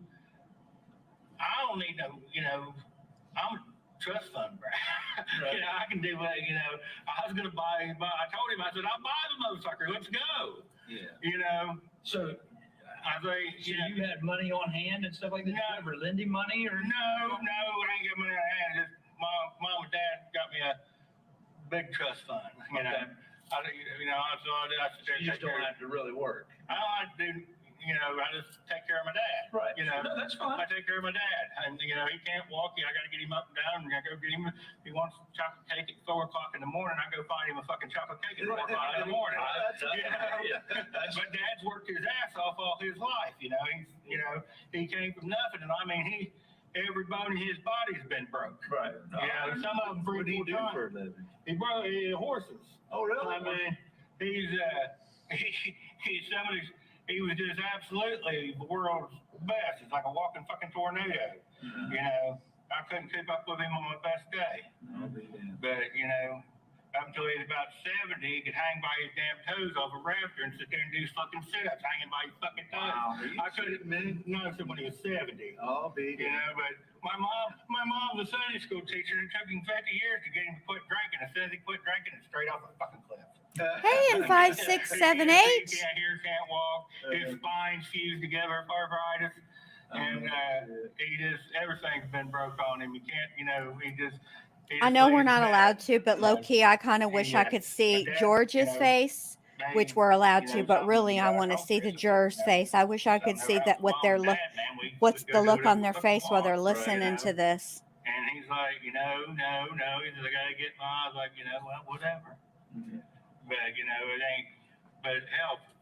You know, if I needed something, you know, me and Chris kind of wrote. One day he'd be broke and I'd have some money, then the next day I'd be broke and we just kind of pass back and forth between us. Well, that's what good friends are for. You know? But Chris didn't do nowhere near what people saying, and no bear would be a mountain. Now, like I said, he was getting ready to. Right. You know, and I told him, I said, you're out of your fucking mind. I said, but good luck. Did he talk about like how much money it was going to cost or anything? No, like that? but I know this, you know, whatever, it would have been a bunch, but I know it was coming in on, you know, somebody was fronting it to him because Chris didn't have the money to pay for that.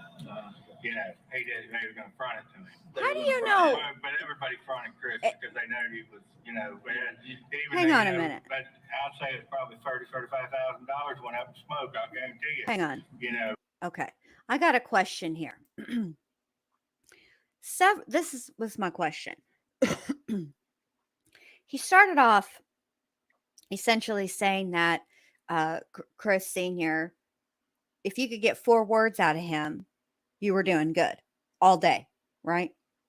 But yet he knows all the things. He knows about his financial situation. He's given him cautionary tales about how to run a business. None of this makes a lick of sense, like common sense. I mean, I understand.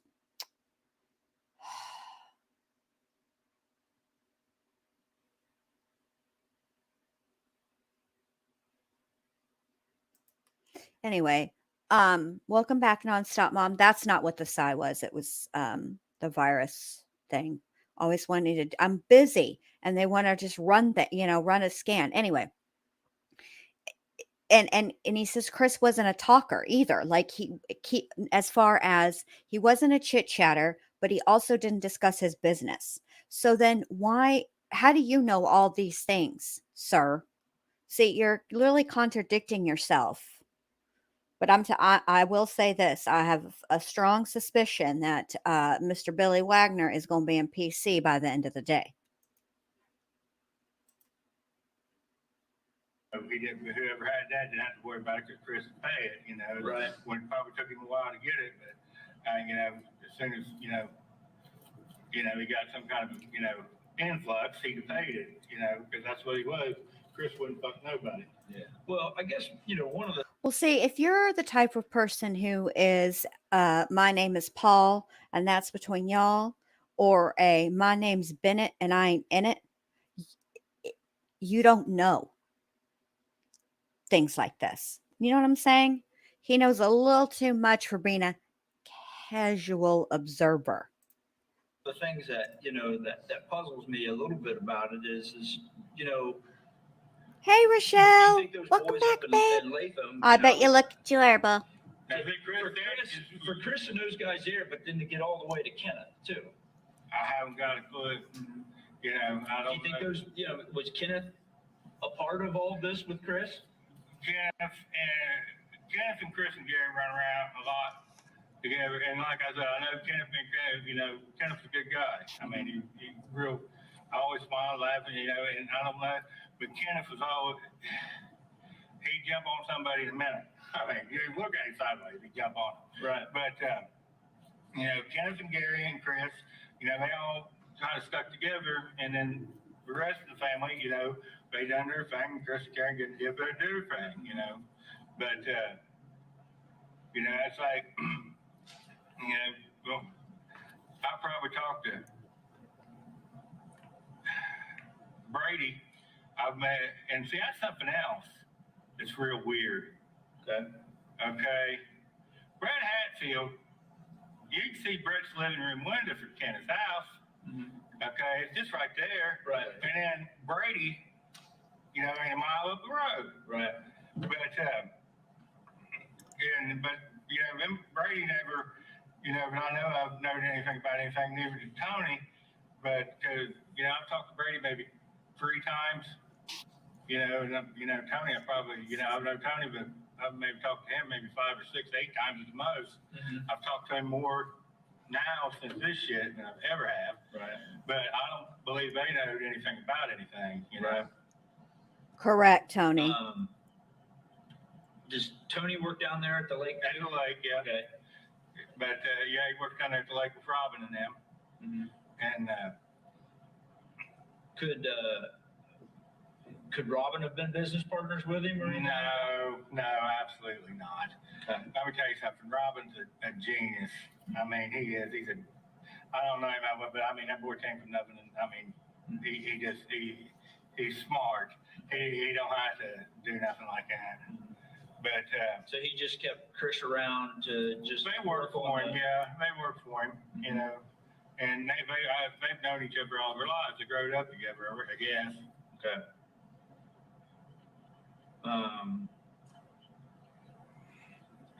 Well, is there anything else that you can think of? It's interesting Look, I that, promise you that none of this stuff is. I'm gonna tell you something. yeah, they finna play it in court.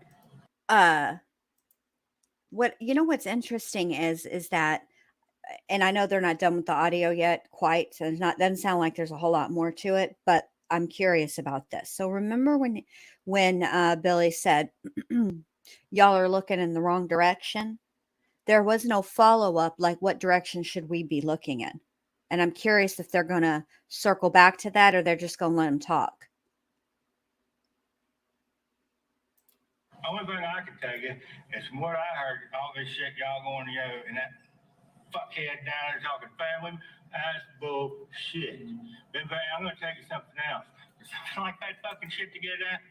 I mean, ain't a bunch of fucking hillbillies do something like that. And, sorry, Right. you never convinced me. Right. That's like some SEAL Team 6 bullshit. Well, But the thing is, with that right there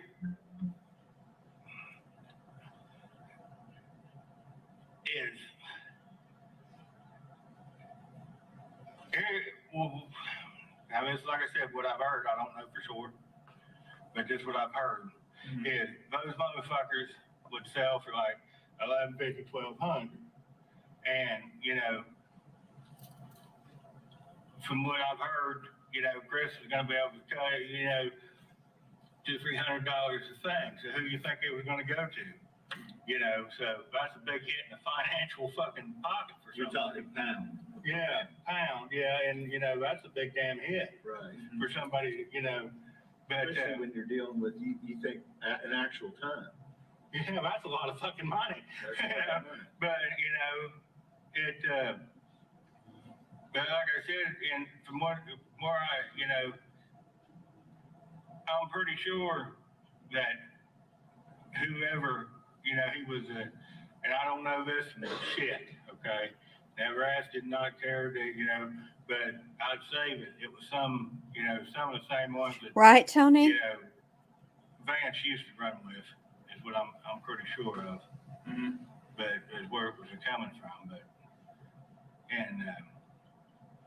other than that, like I said, everything I know is just shit that I've heard. Some of it I've heard from Chris, some of it I've heard from other people, But the thing about all these people out here talking, they can't tell you shit. And I'm going to tell you why, because Chris didn't talk to none of them motherfuckers. Okay. He didn't talk to nobody. And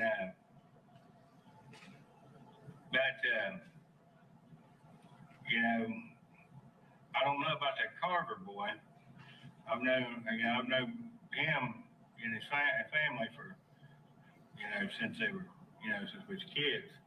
But I never did, talk to them much or anything. I bought a dirt bike off of them one time when I was 16.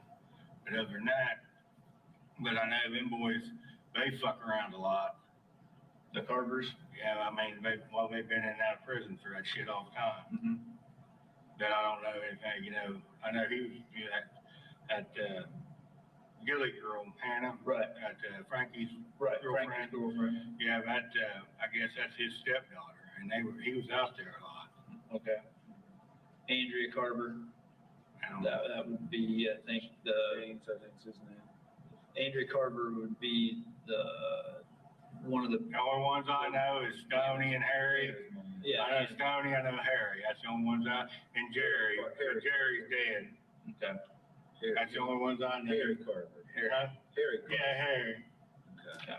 And are they part of that Lathan group? I don't know. I just know, I know that but them boys was always into like bad, hard shit, Like users.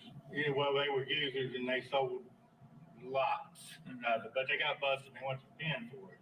Okay. So I don't know what they're doing now, Okay. Anything like that, I can, I don't know what else to tell you.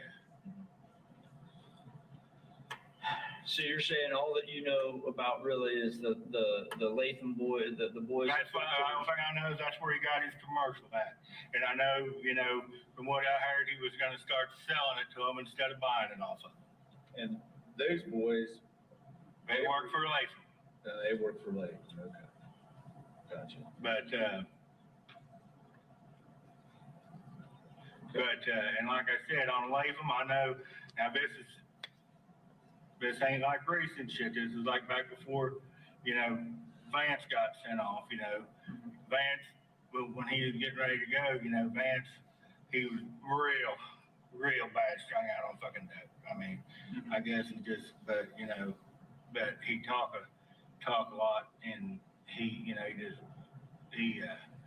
said that, Russell, and I couldn't believe that because Russell's a surveyor up here, but he said, no, Russell's the one that was bringing it in for him. And he had, few other boys in Hall for it, but, you know, Russell kind of made sense after I thought about it, because Russell's always got tons of cash. Okay. So you were friends with Vance too? I know Vance, you know. So you, Vance, and I know Chris Vance, could yeah. all hang out. Well, yeah, no, me and Vance and Chris didn't hang out. Me and Vance talked to see each other sometimes, and, you know, after me and Chris, you know, we hung out a lot. Okay. Right, nonstop, Mom. I'm That just milk trying to is understand, ruined. You know, what the dynamic Yeah. was there and how that all goes. I mean, because look, like you said, I mean, you know, we want to understand how this all works, and we want to listen. You're telling us that there are people telling us that, you know, stuff, then those people are full of shit. So we want to get an understanding out of you as Well, the only thing, you know, I can tell you this, okay, Chris, he didn't talk to nobody. They're telling you, but, you know, they doing something with, you know, Chris. I ain't saying Chris wasn't doing it, but I guarantee you they weren't doing it with him. Okay. Okay. You know, and that's just a flat fact. You think that Shannon would know anything since he was hanging out with Gary and them? Shannon, I've never talked to that motherfucker. Okay, I might have, at most, I've, you know, glanced at said howdy or something, you know, but I know he worked, Chris kind of took care of him from, you know, I suppose Chris and his friends since they was little kids kind of took care of him, but, you know, when Chris said he's a bad damn needle freak, you know, and, well, I guess I just, you know, if you knew Chris best, we just, you know, we hear people will tell us that Shannon was right there in the thick of it with him, would help bring people in to Chris and stuff like that. Well, he, I guess, you know, Chris always, you know, meet him down there at his mom's house on Camp Creek and selling, you know, weed and shit. But other than that, I don't know him. I don't know the deal of it, but I know he's now, you know, I might have seen him out at Chris's house one or two times, but I know Chris kind of took care of him. You know, but I do, yeah, Chris said, but he moved, you know, moved a lot of weed for him. Okay. All right. Everybody says he's not even around here anymore. He's around, but I think he tries to stay below the radar with everybody now, I think. Yeah, but he's bad. You know, well, you know, everybody, even Tony, tell you he's a needle freak. But he, you know, he just worked, you know, down at the lake with him and stuff. Chris took care of him, and like I said, he, you know, he bought and sold weed off of him. And I think Shannon, I think he was that shit. He took what's his name?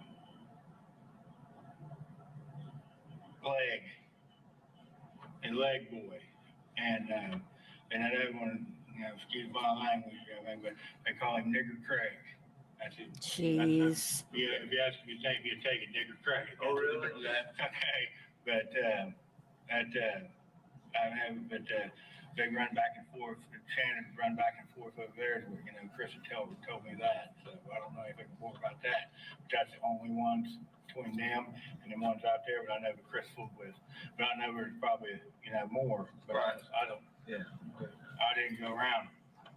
Had no desire to go around. Was we saw all those chickens out there? Was he involved in chicken fighting, or was that all those chickens that were out there? Yeah. Was he involved in chicken fighting, or did he talk about that? Or Yeah, but everybody around here fights chickens, man. Right. I It's understand. disgusting, isn't it, Amelia? You know, everybody makes a big damn thing about that. You turn two of them, some bitches loose on either side of the parking lot within 5 minutes of being there fighting. Right. I mean, but, you know, I'm not down for chicken fighting or anything. I just don't see what they're all to get worked up about. Right. But everybody fights some other, you know, everybody fights. The way he's sounding, Yeah. the way he's I saying can't it see sounds like it's the you human know, beings fighting the I ain't saying chickens. anything wrong with anybody does it, but I can't see the big deal. Okay. No, I'm just, you know, It's trying to cruel. I go down there to Paintsville, and I go up to Athens. There's a barn up there somewhere, and they go up there in Meigs County someplace, and then they go down to Paintsville sometimes. Paintsville. Where's that at? That in Kentucky.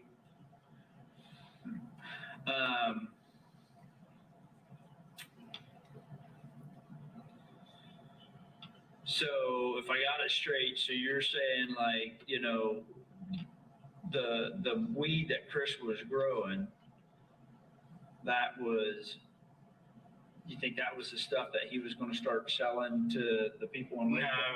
No. Okay. So this stuff that he was growing though was pretty good stuff, right? As far as what I can tell, probably Chris didn't do anything half-assed. Right. But I didn't know, like I said, I don't know nothing about it, you know. I never You don't asked know him. nothing about it. You'd only been speaking Only on thing it you for the knew last about was, 27 the minutes. commercial stuff. And the only reason And I about know who that he's is, talking to you and know, not I've seen talking you to. know, I'm going to you know, mute. I'll Chris be right talk to me back. about it sometimes, I'll be yeah, in the we'll chat. bullshit Behave. about it. Mhm. But, You know, that's a good question. That makes me think. That 2,000 pounds. I don't know it was that much. Right. But I'd say it's probably around that. I don't, you know, don't just, conjecture it. maybe it was It might have been a five, might have been 5 hours, but the way Chris talked, it was a big damn chunk. Where was it? And when I figure a big damn chunk, I figured, you know, it's gonna be a bunch. Right. Where was it coming from? It's coming out west somewhere. I don't know. Wonder who his hookup would have been. I don't know. As far as I know, is what I told you. I think it's one of them boys Vance used to run with. I haven't got a clue. One of Vance's old. Yeah, one of his, but see, when that shit was Vance, I mean, them motherfuckers out there in Lathan, Vance said they's all in a big, and everybody, you know, quit with this one. And now, you know how fucking dopers do, something goes, I mean, everybody's a fucking suspect. Right. I mean, you know, and they just scattered, and, you know, then they get, you know, different ones here and there. And, you know, I figured just one of it used to, you know, take care of Latham, and then just, you know, Chris got a hold of it. Chris got hold of it Somehow. I know, you know, Chris has been, you know, wanting somebody for as long as I've known him. Really? You know, trying to get somebody to, you know, bring in For him. you know, commercial type of weed. But as long as I've known him, you know, you know, and he finally gets it done. So I got a kind of a tough question. Lay it on me. Don't worry about it. All right. How often did Chris talk to Lathan? I can't tell you that. He never talked to Latham, ever. He never talked to Skid. No, ever. I mean, that motherfucker don't talk to nobody. Did you ever talk to? Fuck no. No. I hate that motherfucker. I ain't going nowhere near that bastard. And that brings me to my next question. I remember earlier you said you hated him. What brought that hate on? I mean, well, he's an asshole. Oh, okay. I mean, he's just a flat asshole. You know, and How does he get so many people working for him? he's a gazillionaire. Because it pays him money? I reckon that's how it works. Okay. You know, and I don't even know why the stupid motherfucker does that shit for. Hell, he had that damn coal mine down in Kentucky, made him $100,000 a day. Jesus. I gotta tell you something else about the bastard at Vance. Vance told me this. He owns a bank down there next to that fucking coal mine where he keeps all of his money at. Oh, no. Merry Christmas. Mm. You know, I'd laugh my ass off on that one. Huh. But, you know, Vance said he bought a bank down there in that town where his coal mine is, or had. See, the motherfucker went down there and, now this is what Vance told me, went down there and bought a farm down there for like $70,000, $80,000. He's putting in a damn septic tank and hit a vein of coal. He took it out of the essay, and it was the purest vein of coal in the state of fucking Kentucky. And he started mining that shit, and I guess one time, man, I mean, he was making, you know, millions a month, every month. Yeah. And then the greedy bastard still fucking around with that fucking stupid shit. I mean, what the fuck would somebody do that for? Yeah.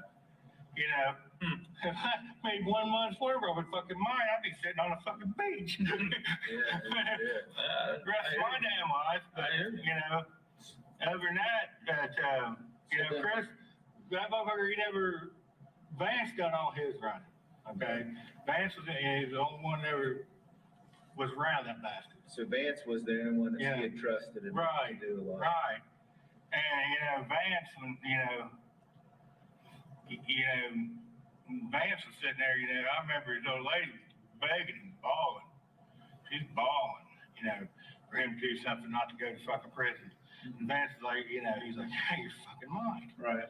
You know, he's like, he said, I'm just gonna go and get it over with, you know. Right. And I'm gonna tell you something, Vance is a good fella, you know, he got his problems, but, Right. you know, he's a hell of a good boy, and, you know, he's always, you know, I've known Vance was a little kid, being him, you know, but, Vance always, you know, he just, keep his ass out of trouble, Right. you know? So has Lathan gotten pissed off at people or had hits on him? I have no clue, man. I don't know. You hear that shit every day. Right, yeah, and You know, you hear about the fucking shit, and I know there's been, you know, a lot of motherfuckers ain't around anymore. Nobody's Right. seen them. Right. I guess they're on vacation. But, you know, you can just go back through the fucking records and look at that shit. Right. You know, I didn't hear saying congestion. I don't know if they just said fuck it and moved to Aruba, but Right. they damn sure ain't around here anymore. And like I said, you know, I hate that fucking shit. Right. You know, Well, we do too. well, I'm gonna tell you something. You know, the dope, I mean, it is absolutely just fucking destroyed. I remember, you know, this part of the world. I mean, it's destroyed it. And, you know, and it seems like every time, you know, back in the 70s, everybody smoked weed. Okay, now, you know, 70s, 80s, you had your potheads. You know, they come out, you know, you know, they go out and get a little bit of money, go get them some weed, go home and watch TV and eat Cheetos. Right. Okay. Well, they went on a big damn crusade around here, and what that was back in the 80s and 90s was getting rid of all the damn competition. Okay. But anyway, you know, they got rid of that, and then everybody wants in fucking pills. Right. You know, and them some bitches. And then they went on the big crusade and got rid of all the damn pills. Now everybody's on the fucking coke, crack, heroin, and fucking shit they're making in their damn kitchen. Right. I mean, it just keeps, you know, it seems like the more of it squeeze, the worse it gets. Right. Yep. I mean, if I had it, I'd put the shit in lemonade stands on the fucking street corners. And everybody would be dead 6 months. We wouldn't have to fuck with them anymore. Right. You know, they're freaking, it's horrible. Right. No, I agree. I mean, you know how many fucking people died down here from that shit in the last 6 months? Oh, shit. Well, I mean, look what's going on in Cincinnati. Right. yeah. I'm gonna tell you something. Well, in Huntington and you I'm know, gonna tell you, and like I said just a little bit ago, everything around this fucking state, West Virginia, Kentucky, in this great big circle, it all comes from the same fucking place. I mean, Are you really over asking and law over, enforcement if over they know and how many fucking people place, died from pills you in the know, last 6 months? Okay. but, you know, I don't know what else to tell you there. I just wish we knew more about the association with Lathan and the sheriff's office and exactly what it is. If it's, I mean, if it's stuff you've seen with your. I'm gonna tell you something. I just wish we knew. Well, all right. If there ain't shit in my blood, you know, what the fuck?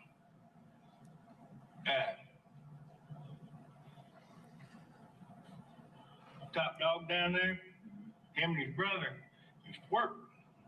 How many little kids? For, like, They did. the only reason they go into fucking when it came up here was because of that.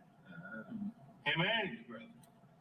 Now, you know, you got unlimited reach. All you got to do is a little bit of, you know, looking, and you can tie all that shit together. Right. You know, how come you think, you know, what do you think, you know, motherfucker, that one motherfucker, you know, just absolutely murdered that boy up there on Grasses. I mean, who the fuck? Now, I'm going to tell you something straight up. Now, got nothing but respect for you boys, okay? But there's some of you fellas out there, and, you know, like I said, I'll tell you straight what I'm thinking, ain't worth a fuck. Oh, we Okay? know. We know. And I'm going to tell you something.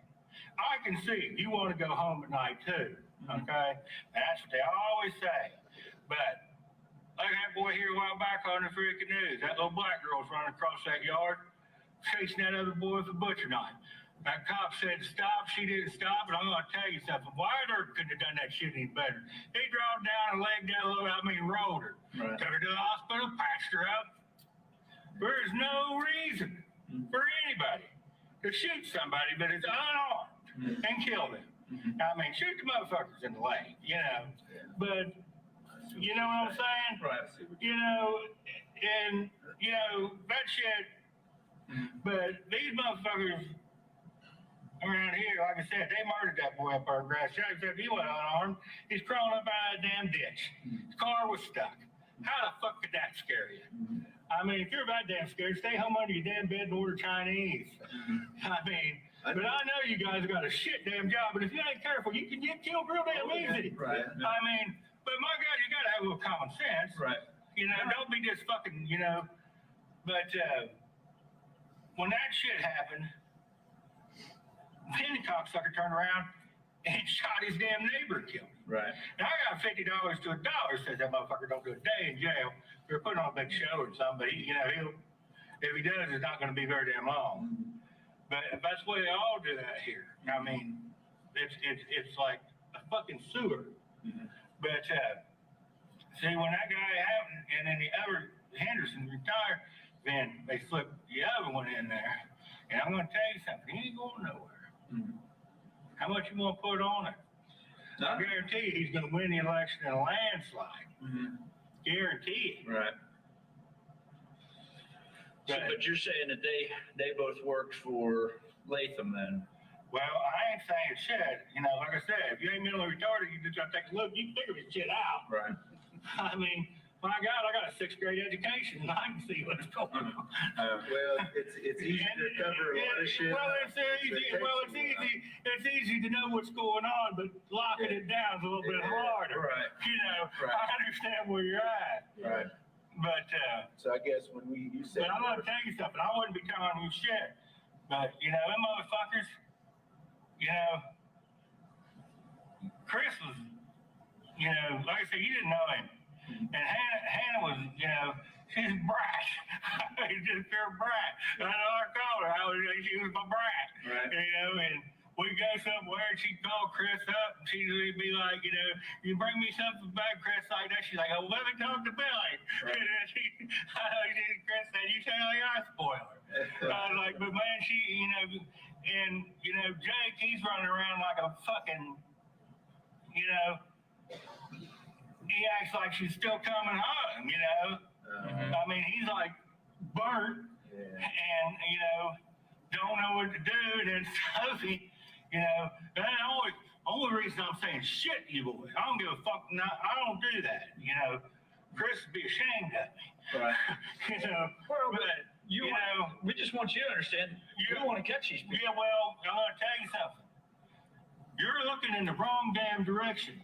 You need to be going the other way. Okay. You know, and that's nothing. That's just, you know, like I said, you know, they. I don't know what else to tell you, but I'm gonna tell you something else, man. I thought you didn't know what You else to tell were him. you around here on the first day when it first happened? You was here. Yeah. The first day. Right. What time did you get here? I think we both rolled in around 9 a.m. 9 a.m. Okay. Or no, probably about 10:30. Got the call. Yeah, we got the call at 9 a.m. Well, you know, okay. Well, that's better. We've been Everybody I talked to said fucking motherfucker didn't call nobody in till noon. He is John and I Amelia. have been here every day You since know, the beginning. that's what they said. They said they didn't call anybody in. No. And they also, you know, 2 or 3 people said, you know, because there was a sheriff's deputy sitting out there at Union Hill all night. Now, it's just bullshit rumors. Right. And then another rumor said that Hannah was dating, you know, one of them. But, you know, Hannah, you know, her and Jake been going since she's like 13. And, you know, I figured she'd come back, you know. She was, you know, but Jake, he just, you know, he don't, you know, he just walks around the fucking days. But, you know, and then, you know, you put this shit, you know, all this bullshit, some kind of bullshit motherfucker, you know, puts that kind of shit in the newspapers. I mean, now, bear in mind, you know, Frank and Christopher would have owned that shit. But them boys wasn't nothing like people say about it. You know, the way people talk about them, they just like, you know, just absolute freaking savage. They ain't. You know, they was a little rowdy and stuff, but they wasn't. They're just normal teenagers. That's Right. the way You it know, goes when you live in the country. And well, and then there's some bitches, you know, talking that shit about them. You know, they were good boys. I mean, you know, but that caused no problem really. I guess well, Right. once in a while. Not very often. Every once in a while, you gotta get the piss and vinegar. Yeah, out, you know? but they, I don't understand how the special Yeah. agent's up there with a straight face. Hey, Billy, about 6-8 years ago, what'd you know about the pill mills that Chris was involved in? the pill mills, Yeah. I know he lost money. Yeah. You know, he had, you know, he had one down there in Peebles, and he had another one down there. Oh, on yes, Bluegrass Amelia, Parkway. they will. And the one in the Parkway is only open for like a week or two, and one up here is only open for like a week or two. Yeah. And he was in on one with, oh shit. I can't think of his fucking name, but he's in the fucking pen for ever now. Yeah, and one up there, he was like a half partner on one in Columbus, but I can't think of that fucker's name. He's in on the guy that was in with Journeys and shit. You know, all the fucking Journeys down there. He was partners with them, and Bart? huh? Bart? No. He got like 12 years, 13 years. They was gonna open him and his lawyer was gonna open that pharmacy down there in Pike. Okay. Would you recognize his name? Yeah, if you say, give me a second here. Tracy something or other. Yeah. You know what I'm talking about? Bias? I don't know his last name. But this guy, him and his lawyer was opening the pharmacy down there, right there on the corner in Piken. Uh-huh. And Chris was in on the one up there in Columbus with him as a partner, but he wasn't on the paperwork. And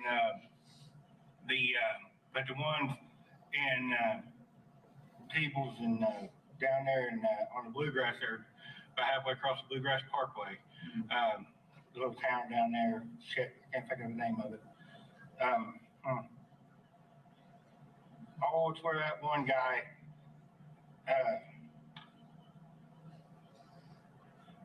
That one guy FBI is looking for, down, that cornbread mafia fucker. Everybody's always, he's like a damn hero down there or something. Boom. Oh, Whatever sweet comes from Jesus, that not the town he cornbread came from. mafia. I cannot. I mean, yeah, he's like a big weed guy down there. Okay. But that town he came from is where And it's on the Bluegrass Park. yeah, well, it's off of Bluegrass down there, about halfway across it. But that's where it was. They did a big damn write-up about it in, the papers and shit. Okay. 954248123. Oh, for Pete's sake, now we got somebody's damn phone number being doxxed. Hello? Yeah. Telemarketer. So those Journeys, are they badass people or what? The Journeys They're fucking scum. scum? I mean, them some bitches are scum. I mean, them and, that boy down there runs that damn tire shop down there. They're all in on the same shit together. I mean, and What tire Back. is that? I'm down there on 104 on the west side. Oh. But he's supposed to got sent off on it. But they just do whatever the hell they want, and then whoever's dumb enough to do anything, well, they send them to the freaking pen, and then they let them off, and they go right back to business. And they just, they're scum. Right. And the guy down the tire shop, he had a couple of them pill mills too. He had one down there on 104 and shit. And You're saying Chris lost a lot of money in it. oh, he lost money, but he got in it. I guess he said he just got there too late. And Yeah. I told him, that shit ain't no, I never did, I told him, saying whatever he done, what he done, but I don't like that shit. Right. So it was basically Tracy that he was in business with? Yeah. I mean, the guy was on the one in Columbus. Yeah. But then, Tracy's the one that got him, doing, the doctor shit. Okay. He's the one told him how to do it. Yeah, I guess him and Chris have been friends for a long, long time. Oh, okay. But I don't know anything else about that. I Mm. never talked to Tracy all that much. But, Interesting. but it's. Billy Wagner is about like the Ezel of the everything neighborhood. around You know here, what I man, mean? you'll go 1,000 different things, because everybody around here knows everybody around here, Right. you know? And, you know, everybody, you know, it's everybody, you know, one way or another, somebody knows, you know, somebody was doing, you know, it's the way it is. Everybody Right. knows everybody. Right. But, you know, that's all I can tell you that'll help you. Well, no, You know, if it helps you, I don't know. But yeah. Well, let me ask you this. I mean, you know, well, look, here's a promise that I'm going to make to you, and I think John would say the same thing. We're not going to go out and tell anybody what you said. You know. And No, but we're going to play this audio in open court. You know, Yes, Mrs. Kravitz. that was in the sheriff's Abner. department. Tell anybody else in the county, they wouldn't believe you anyway. But, you know, but the thing is, the fucking, you know, if y'all don't do something, ain't nothing gonna get done. Okay? Well, just our guarantee to you is we want to catch the killers. And I'm gonna tell you something. If you boys don't do it, if you don't get like, you know, get the feds or whoever in here, you know, if y'all don't do it, it ain't gonna get done. Well, we are, you know, like I said when we started, you know, Yeah. FBI, the DA is working with us. We've got lots of resources that we're going out and we're trying to investigate this case. And you know what? We're going to solve it. Okay. And that's, you know, but we need people like you that are going to help us out. Like I said, I'll tell you anything I can tell you to help you. Right. You know, on this shit. So would there be anybody else that we could talk to that, you know, would be friends with Chris that would know his business that we could trust is going to give us the information that we need? See, that's the thing. You know, the ones that I know Chris fooled with, and I don't, like I said, most of them don't even know their name. I just know where they live because I was in the car, you know, with Chris when we went. Well, Okay. what if we did this? You know, you got your groceries and stuff in there, and I don't want. I got everything. Yeah, I don't want your your food to go bad or anything like that. Can we meet up again and talk some more about it? Give you some time to think about, you know, some of this Well, if stuff. I think of anything else, yeah, I'll call you or something, but yeah, I don't care about that. And if I come up with something, you know, some other questions that we would call you with, Okay. and we can meet someplace. Okay. Won't meet at the sheriff's office. All right. You know, we can meet anywhere. As long as I ain't, you know, nowhere around, you know, sure, you know, that shit. Mhm. But, you know, that's, you know. I'm trying, you know, but give me a second to think. Like I said, my sugar's up high today. Mhm. You know, I'm trying to think of anybody else. You Did know, you ever know a guy named Red? Red. Yeah, that motherfucker. Oh, Yeah, I know that motherfucker. Yeah, little. Billy ain't friends with He Red. he worked a lot for out there, and now if it's the same one I'm thinking about. Yeah. I can't think of his fucking name, but he used to work for Vance and Lathan. He's a wormy little bastard. Okay. But he was, you know, that motherfucker. He moved a lot. He was right in the middle of that shit out there. Okay. And lots of it. How tight was he with Chris? Not very. Not bad. Not very, but, you know, Chris didn't have too much to do with him because he was a wormy little bastard. But him and Vance was like thick as thieves. Okay.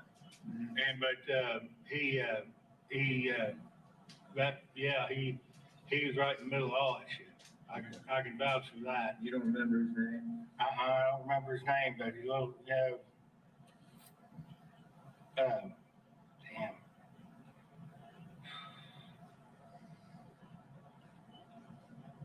It was the same one I'm thinking of.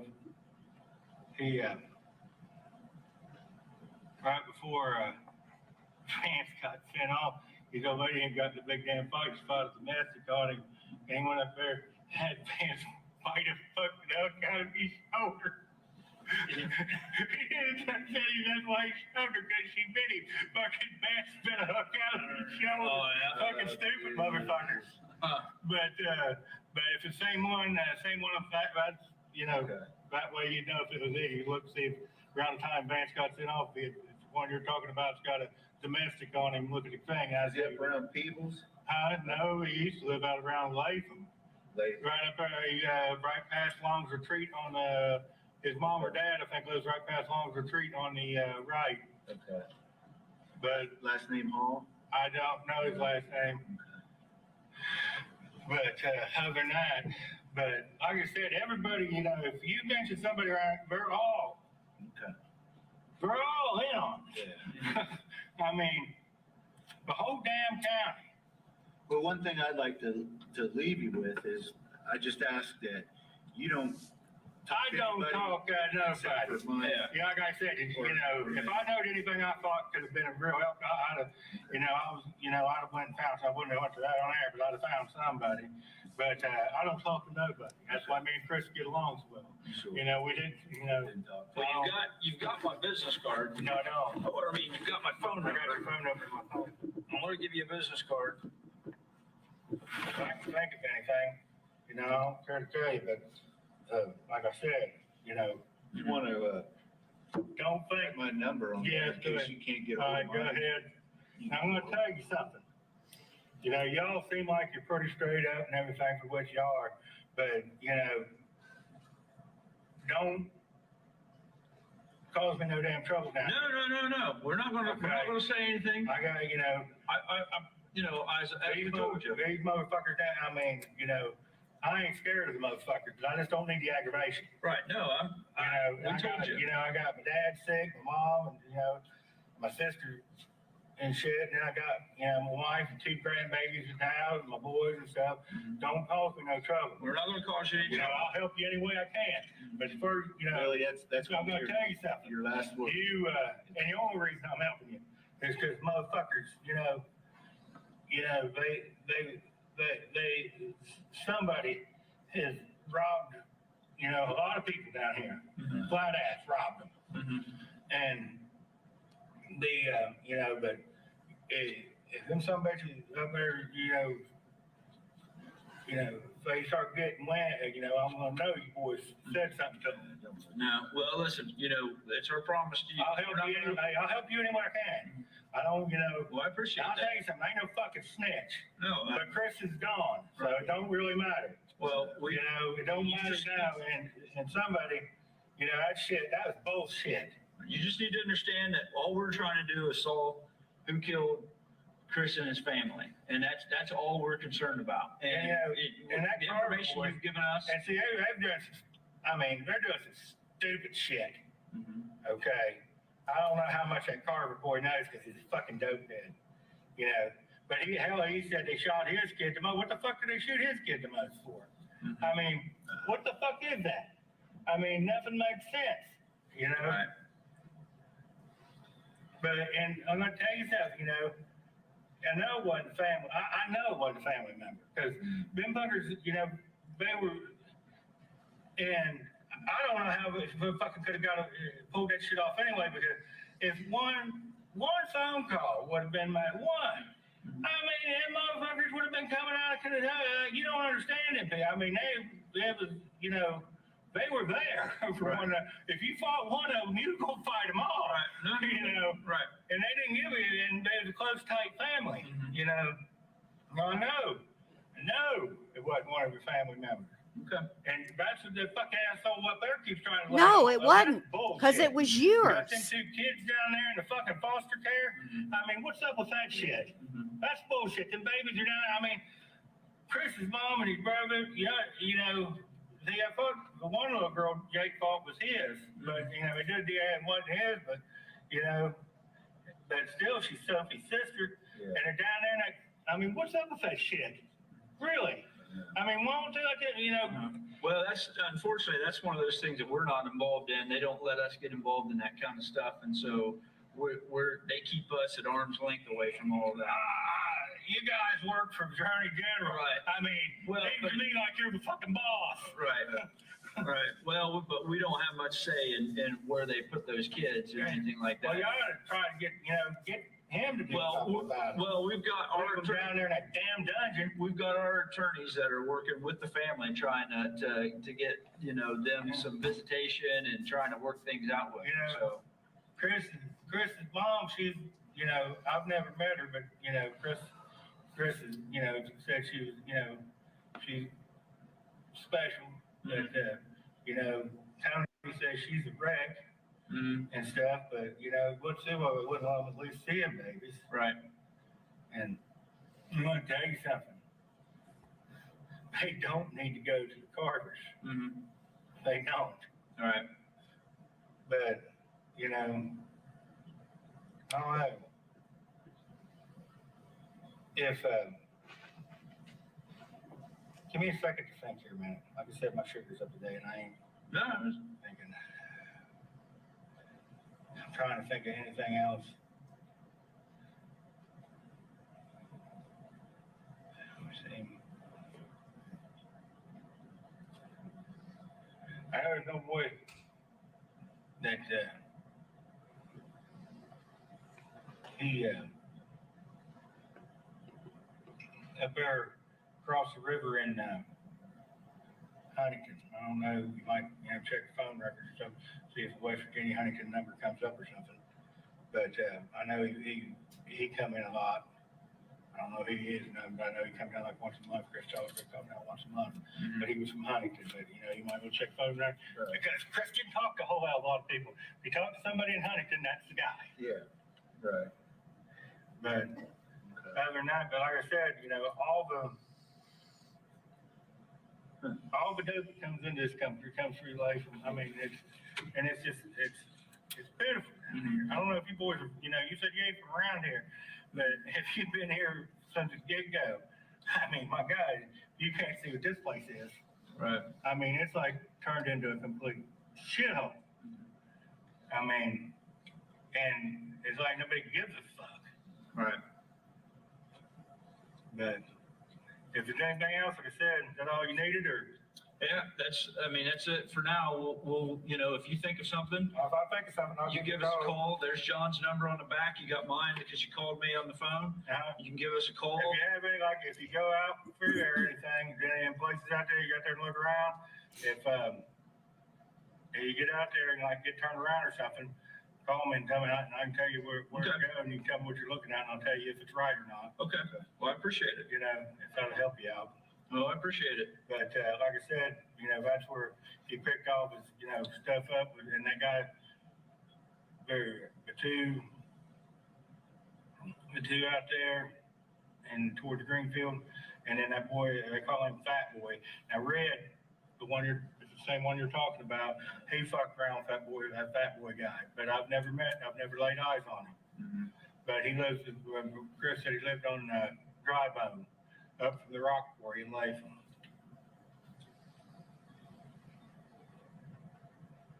Okay. Well, if you think of anything else, you just make sure you give us a I call. will. I'll call you. You got our word. We're not going to be telling anybody about All it. right. So we'll keep our mouth shut. Well, time will tell on that one. Okay. Well, like I said, we don't share our information with people. When we talk with someone who doesn't want their information shared, we're going to honor that. That's our word. Well, a lot of people said that, but we'll find out if the word's any good. Well, but I ain't saying it ain't. Right. But I said we'll find out. Right. Well, we answer our Like I bosses, said, but it's not going to go to the nothing- sheriff's I office. got nothing but respect for you boys, okay? But like I said, these people down here, they ain't like Right. most. Right. Well, we're not going to be sharing it with the sheriff's office. We've got we got our bosses that we answer to and stuff like that. But I promise you, we won't be sharing it. But anyway, I just want to stay in touch. if you do, you're just defeating your fucking purpose. I know, don't worry about that, but we do want to stay in So touch. that's fine, just call me if you need anything. If you think of stuff, we'll think of stuff, vice versa, so we'll get in touch with you. All right, get in touch with me and let me know. Okay. All right, and like I said, just give me a call. If you have any problems out there, call me and I'll walk you into it. All right. I appreciate it. And other than that, but like I said, I can guarantee you, like it means anything or not to you, you probably hear shit every fucking day.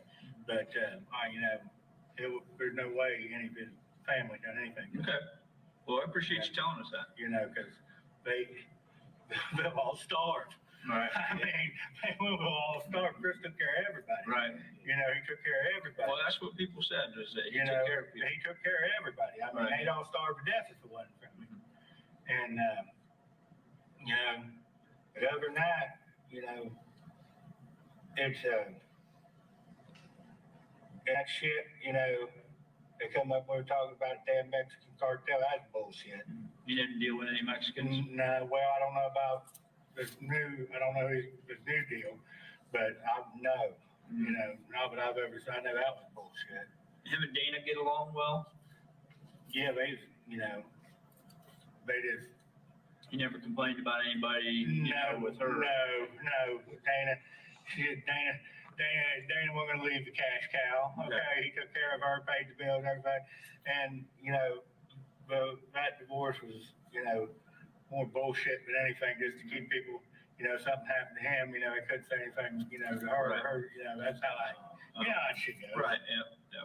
You know, but, you know, Dana, she, you know, she was rattled, you know, she just ran around, you know, goofing off, spending, you know, Chris's money. Right. But other than that, you know, that relationship, there wasn't nothing bad between them, no. Okay. All right. But, you know, but I never, you know, Dana, I don't think I've talked to her. Maybe, you know, the only time I ever talked to her is like she come down Pan or something. I didn't talk to her much because, you know, she was probably wanting to know, oh, what are you Chris doing and shit. And, you know. You don't think she knew what Chris was doing? Oh, I'd say she probably did. Right. But she was wanting, you know, I'd say she probably did know. Right. But, you know, Chris, you know, he never would tell her anything.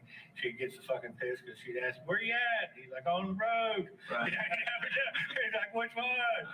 This one. You know? Yeah. But, you know, driving, you know, he just never would tell her anything. He'd just drive her freaking crazy. Right. But, you know, but Chris did that to everybody. You know, I wouldn't even have it. He called me. I wouldn't even ask him, where you going or what you doing or, you know, because I know, you know, that's what you get on the road driving. You know? Right. And, you know, Chris he didn't talk. Right. You know, he didn't talk to nobody.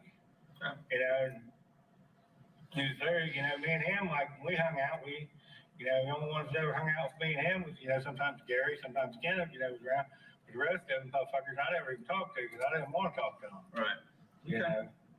Here's one thing, like I told you, we'd always think of something more. It's been pretty consistent that people said that Chris would make a comment, the storm's coming. He was really depressed.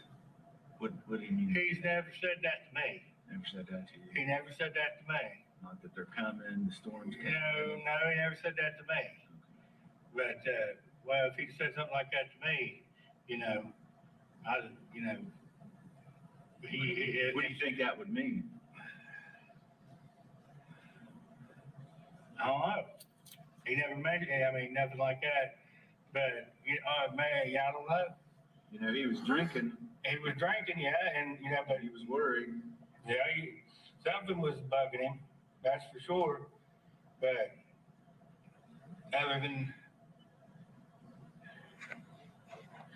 you know, I couldn't tell you on that one. He never said nothing like that to me. But, you know, Chris, you know, pretty well too. But I'm gonna tell you something else though. He never told me, somebody said them boys from Chuck Coffee and Black Boys come down there and they all got the big ruckus there at his house. He never mentioned that to me either. Mm-hmm. But Carver said that happened, and a couple other people said it happened, I don't know. So they got into it down there with a bunch of black kids and Chuck Coffee. But Chris didn't mention that to me, you know. Did you say when that was? I know, you know, but he never mentioned that to me. But, you know, other than that. Chillicothe or Waverly? I don't know. Okay. But the thing is, you know, if it was anything real serious, I know he told me. Mm-hmm.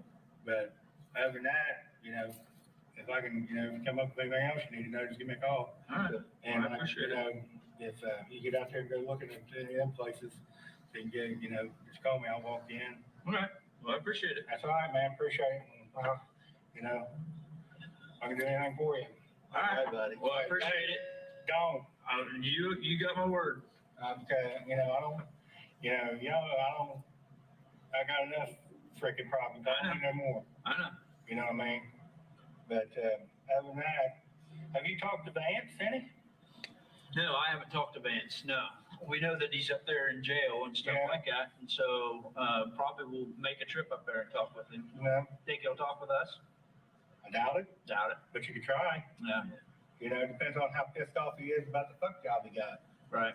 You know, Right. and you know, but you never can tell. Right. But yeah, you know, everything I know about out there is, you know, secondhand, third-hand shit. Right. Anything Vance tells you about there, it's gonna be first-hand shit. Okay. You know, so it might, you know, now Vance owed Chris some money, You did? Not a lot, Right. you know, Chris Jenkins said he owed him like 9 or 10,000, that he was paying when he got out, but, you know, but other than that, I don't know anything. You know, but I know Vance, you know, Vance ain't, wouldn't do nothing, you know, he wouldn't have been in nothing like that, but he might tell you something, you know, might help you. Right. Okay. Well, I appreciate that. All right, appreciate it. All right. Mm. Thanks. You too.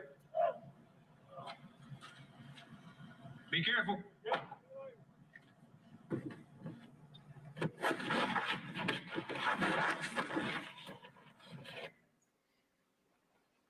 For the record, I stopped at 143.04.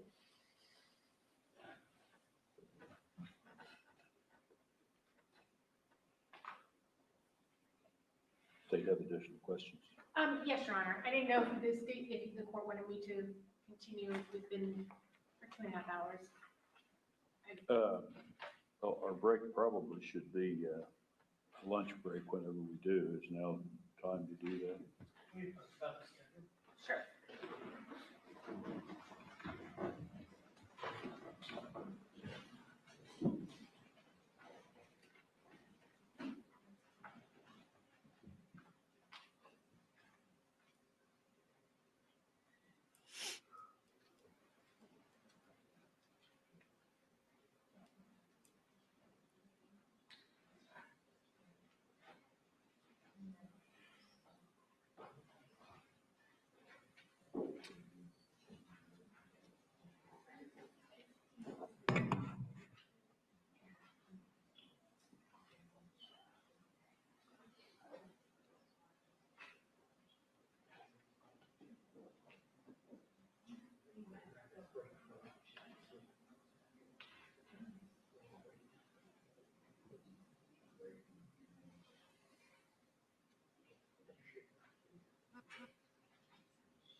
Well, I'm kind of trying to understand what the purpose of playing that was in We're going to George's take our 15-minute break now, trial. ladies and gentlemen. So you'll have to be back at the jury room. Because it definitely shows Billy's clear misdirection of the investigation, right?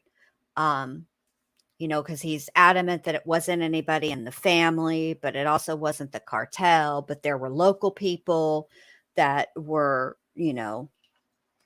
should be looked at. And so it's,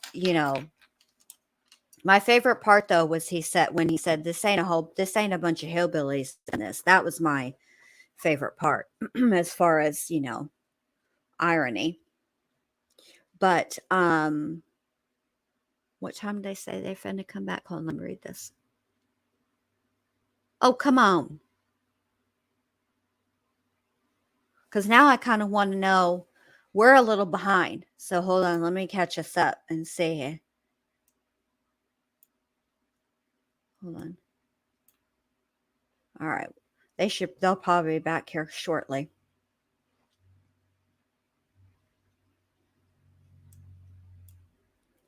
Anyway, I don't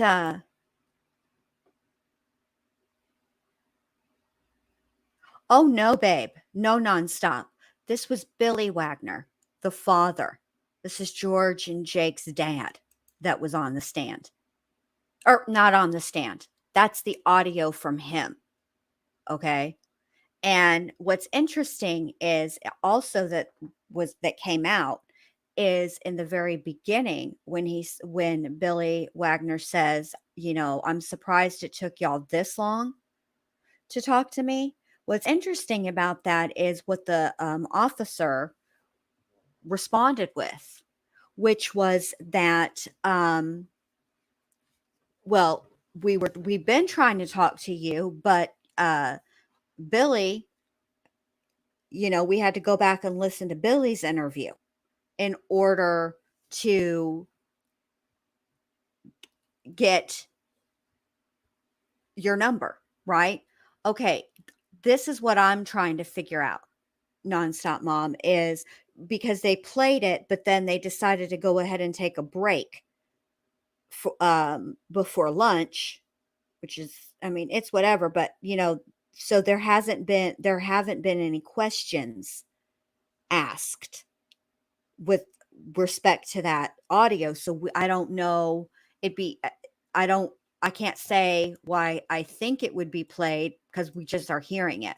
But I know that the objection, I don't know because I kind of missed what they said. And I guess I could go back and listen, but I'm pretty sure that the objection that was raised about the audio was a hearsay objection because when the judge said this isn't going to go to the truth of the matter, that's usually that's usually for reserved for a hearsay objection.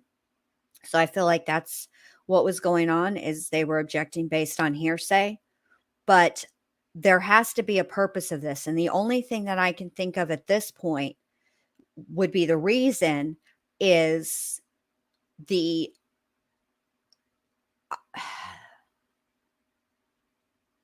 so remember how when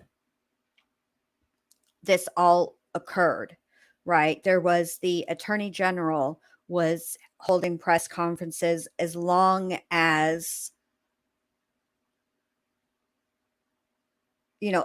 as well as the sheriff, right? They were holding press conferences and giving updates and whatnot, right? And there was a lot of criticism um, made about the investigation, that they went off and looked into this whole drug situation, right? So maybe the purpose is to show this is why that Billy met with, well, I guess he didn't really meet with them, but you know what I'm saying. Billy spoke with the BCI and gave him all this, all these different people that were allegedly connected to the drug business. And so that's what took the investigation in the direction that it went in, I guess is what I'm trying to say. And maybe that's why they played it, because it's not going to the truth of the matter. So I don't understand why else they would play it. Unless they're trying to explain that. Yes, exactly. But yes, but I think that this could be the reason why this audio was played, to show why that DeWine said that. Because you have Billy Wagner, who they are interviewing, and he says immediately, well, all these people that are talking about Chris and saying this and that, and the third, they don't know him. He didn't talk to them. I was his best friend. You know what I mean? So I feel like they're going to try to show the misdirection of the investigation, and then why it went off on such a tangent with the weed and whatnot. That's the only thing that can make sense if they're not going to the truth of the matter, meaning they're not using this audio saying that what Billy is saying is the truth on this, that he's just throwing stuff out there. Does that make sense? I don't think I'm explaining it very well, because I'm even a little confused, and it's coming out of my own brain and my mouth.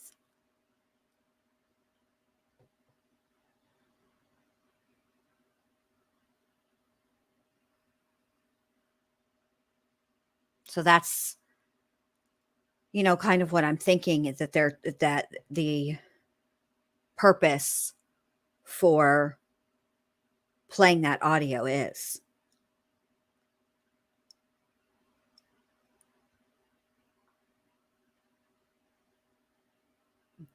Okay, good, Rachel.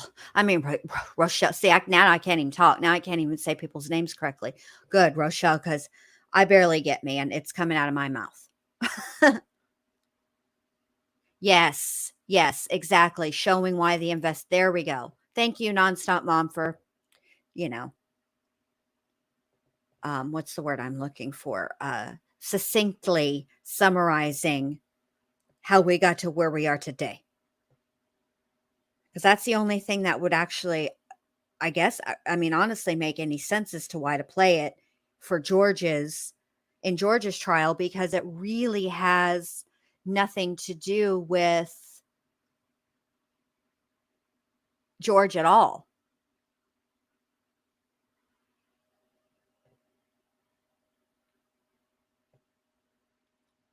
But I do think it does show an intentional misdirection. I mean, I don't know why anybody would think that Billy would help the investigation, given the fact that, um, he's the one who committed the crime, allegedly, has been charged with this crime. But I will say this. So remember how we've all been talking about who the real mastermind behind all of this is. I think we can, after hearing this audio, I feel a lot more confident in the reason that people are, because I've never heard Angela really speak, and I've never heard Billy speak before today. So I now understand why people are very confidently saying, Billy is the brains behind this operation. I mean, Angela was the brains behind this operation. She was the one who did the planning. That makes a lot more sense than Billy.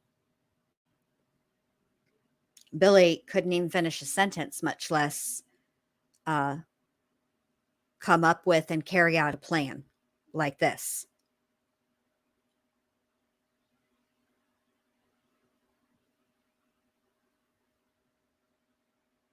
And that's just the way it is. Well, I mean,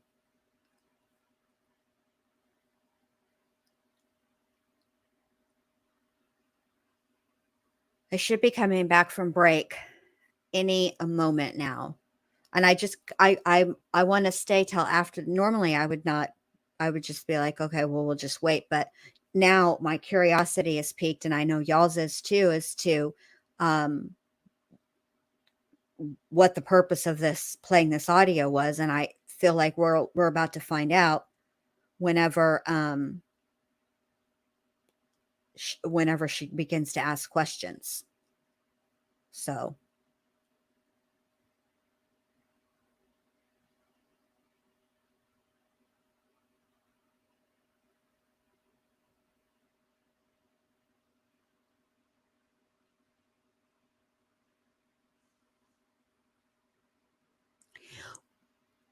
I feel like, okay, so with Billy, I feel like he is capable, he is intelligent enough to carry out a plan like this.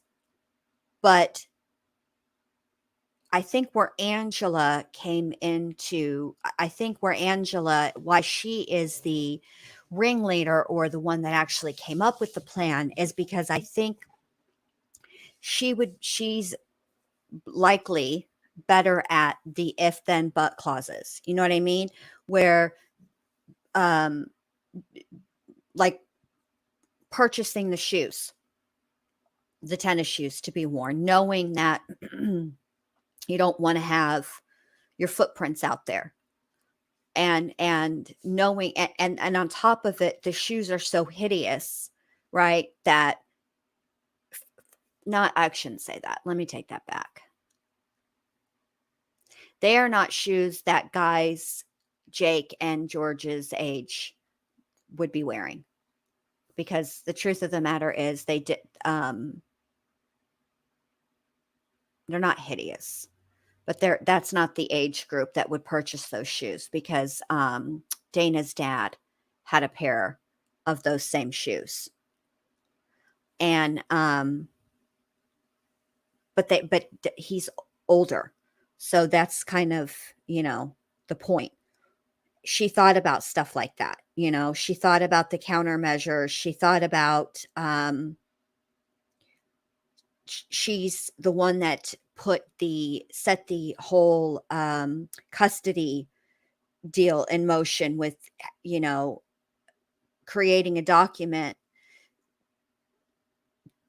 stating that, if anything should happen to Hannah, that she wanted Sophia with Jake, even the, and went so far as to have it notarized, and, thought about, she was better at it seems like better at the details.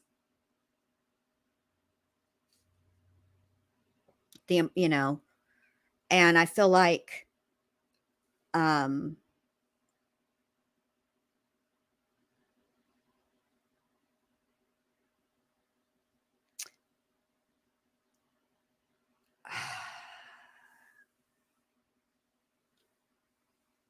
I also think that I was thinking about like the opening statements, and according to Jake's confession, after Billy allegedly shot Chris, how I believe the words that she said Jake used were like he was freaking out, saying, I can't believe I killed my best friend. I can't believe I killed my best friend. Oh yes, nonstop, Mom. I'm keeping an eye on that case. I'm trying to somewhat piece it all together, because there's stuff that's coming out, but I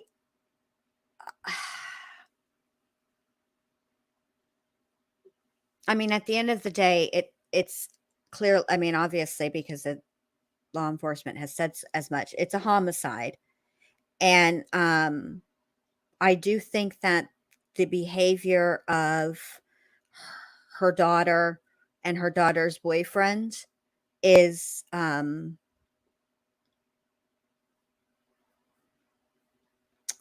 what's the word I want to use here? It's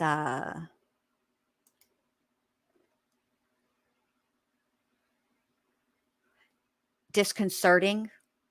It should, they definitely, yes, sus, sus AF. They definitely, which the truth of the matter is, even if they weren't, even if their behavior wasn't sus, the truth is that, the way that law enforcement works when they're investigating a homicide is they start with the people who knew the victim the best, and they work their way out. So at the end of the day, her daughter and her boyfriend, I'm sorry, let me put it better. Her daughter and her daughter's boyfriend are going to be questioned anyway. They're going to be looked into. And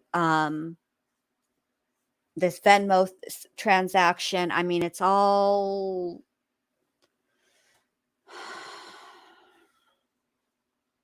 very suspicious, and I'm just kind of keeping an eye on it. It's really hard. I don't mind discussing open cases, but I don't like to, like, I'll cover, what I should say is I'd much rather like report any updates on open cases versus covering to the point where discussing what may have happened in open cases, because I don't know. I'm just not, it's really, it's not something that I'm comfortable doing. And because I always am thinking about what the end goal is. So when somebody is murdered, there's an investigation, but the end goal of the investigation is to find out who did it and bring them to justice. Prosecution is the end goal.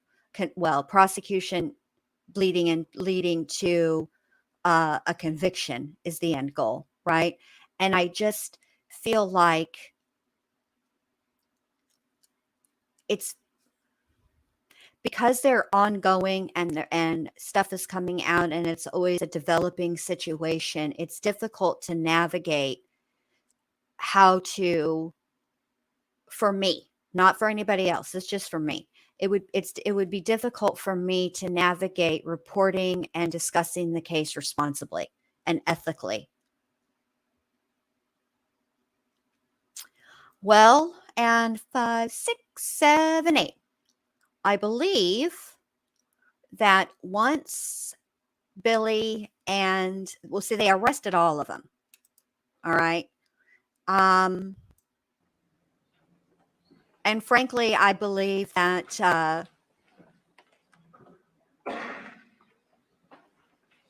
Oh, thank you, Rochelle. I appreciate that.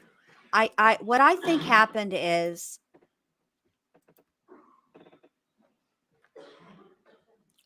I do think that there is a kernel of truth to what the lawyer for George Wagner IV said, which was that they said to George, you can either be a suspect or you can be a witness. I think that there is a kernel of truth to that, as far as how how law enforcement approached the family. I think that when the charges came down and they all had the death penalty, I mean, his dad and his brother and himself had the death penalty.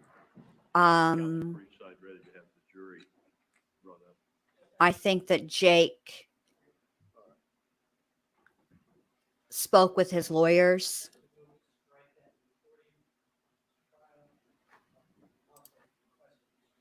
The reason we're asking for that is that there's not been anything approved of conspiracy involving our client that would allow such recording.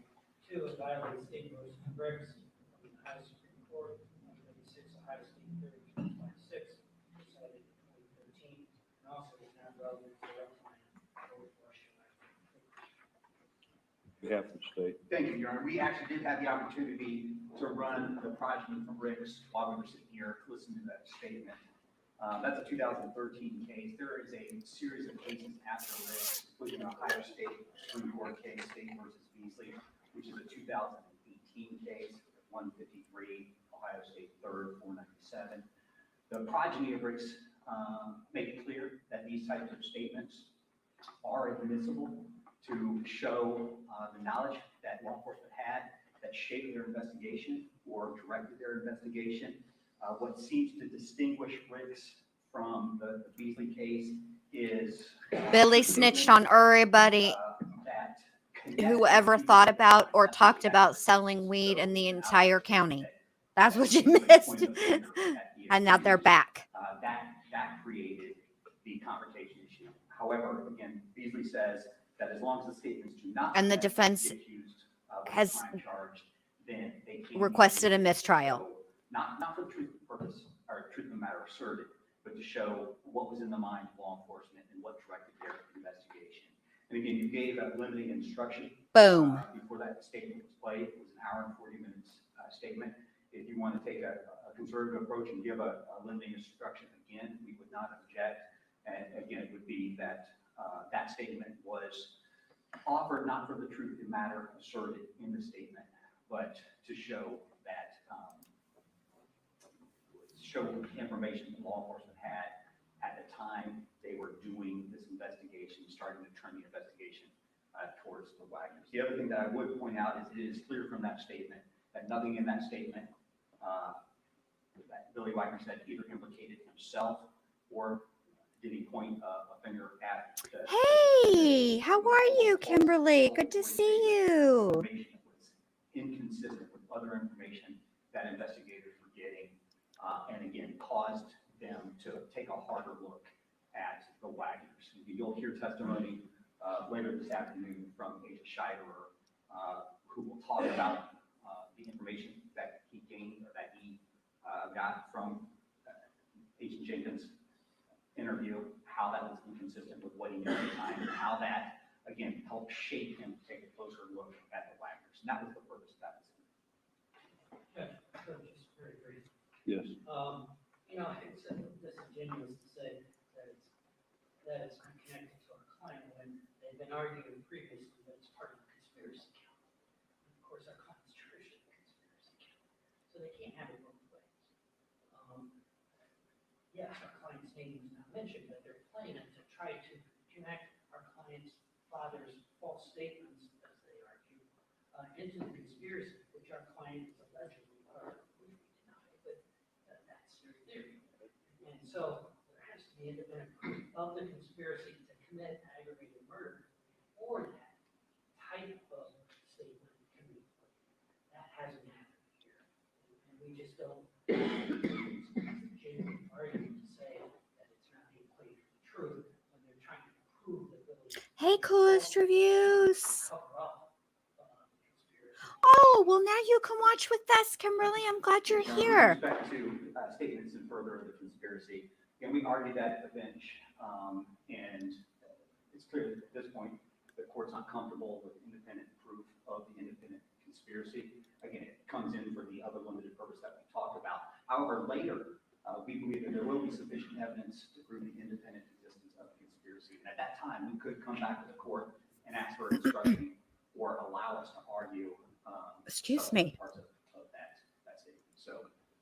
Right. Your motion, Mr. Parker, is to strike the tape and for mistrial. Yes, but The court will deny each of those motions. However, I will give a limiting instruction whenever we get the jury back up here. Are we ready for the jury to be brought back up? Yes, Ryan. Thank you, babe. Thank you. Thank you.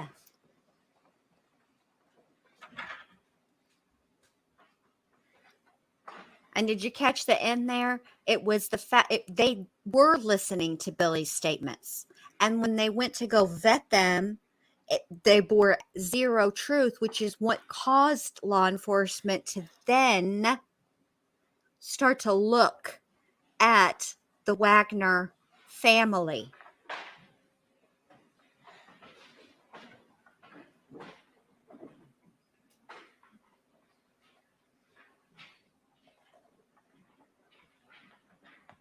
And let me just say this before they bring the jury back up, and let me mute, Your Honor, because I don't want to interrupt you.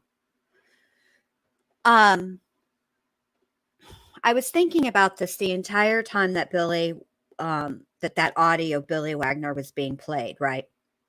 So the theory is that what caused Angela Wagner and to be so concerned for her granddaughter Sophia being at the Roden house was this allegation that made by, I have to use the word allegation because for legal purposes, obviously. Okay. So Hannah Mae Roden alleges that she was the victim of a molestation when she was a kid, and she passed that information on to Jake. And then at some point, Jake tells his mother, Angela, about it. And that's what really gets all of this going. And I was thinking about it, and wouldn't it have been a better deal for the motive to be, we were concerned because they were running drugs? You know what I mean? we don't know, we didn't, people, that's a dangerous business to be in, and yada, yada, yada. You never know who's going to get mad, who's going to be at the house, blah, blah, blah. I mean, wouldn't that have been a smarter play? That's why I can't fathom that this was actually about a damn custody situation. Not all the way. Tape was played, and you're not to receive it as evidence of the truth of any matter asserted during the tape recording. Now, does counsel wish to continue direct examination? Yes, Your Honor, thank you. Okay, just really quick before we start. So what the judge is telling the jury there is that you're not to use the tape, or the recorded audio, I should say. You're not to use that recorded audio as evidence of the charges being levied against George Washington Wagner IV. Right. Meaning that the things that are on that evidence were not played to prove that George Wagner was part of any conspiracy or committed, was a principal to committing first-degree murder, meaning pulling the trigger, or any of the cleanup, hiding of evidence, destruction of evidence, etc. That's what that means. Okay, here we go. Now she finna ask her questions. I don't think that's how you spell counsel, YouTube. Special Agent Jenkins. Good morning. First of all, before we ask you any questions, you obviously were present in the courtroom when that audio recording was played for the jury, correct? That's correct, yes. And based on listening to that in its entirety, does that represent the entire interview that you conducted with Billy Wagner on that date? Hi, Yes, Sky it is. Flash. I don't remember if I said hi, but I wanted to say hi. Hi. I believe that was September Thanks for 9th, coming. 2016, That's correct. in the Kroger's parking lot. Hold That's on. correct. Okay, so no conversation occurred with Billy prior to him getting in the car, and then prior to when we last heard the audio I want to see what day it That's was. correct. in the Kroger's parking lot. Ah! That's correct. Okay, on that date. Based on listening to that in its entirety, does that represent the entire interview that you conducted with Billy Wagner on that date? Yes, it is. Yes, it does. I believe that was September 9th of 2016, That's correct. in the Kroger's parking lot. That's correct. Okay. So no conversation occurred with Billy prior to him getting in the car, and then prior to when we last heard the audio recording? That's correct, yes. Okay.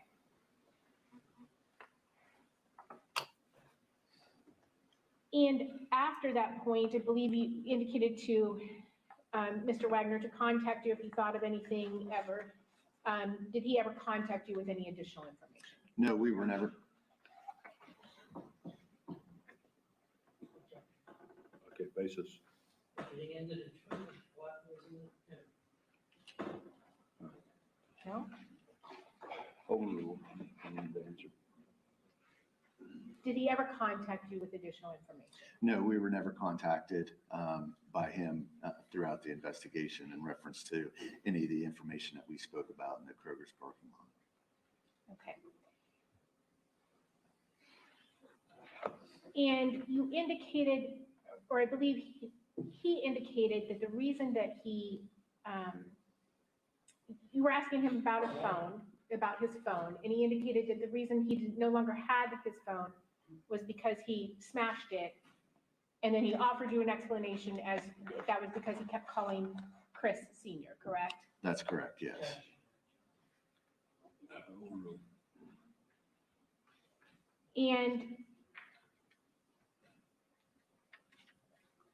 there's talk during that conversation between you and Mr. Wagner, and he keeps referring to a person named Lathan. Yes, that's correct. And can you tell us who Lathan is? Sure. So during that interview, Mr. Wagner, as you heard, would keep referring to an individual named Lathan. And basically who he was referring to is an individual named Skid Montgomery. Skid Montgomery lives in around the Latham area, owns a lot of property in the Pike County area. And we'd learned through the investigation that there was always rumor that Skid Montgomery was a big, large-scale marijuana dealer and that he would put hits out on people. Okay. And did you also learn that Skid Montgomery is sometimes often referred to as Lathan? Yes, Okay. And in fact, during that interview, you did confirm with Billy Wagner that that's who he was referring to as Skid Montgomery. yes. At one point in time, I did refer to Lathan as Skid, and he said that that was correct. Okay.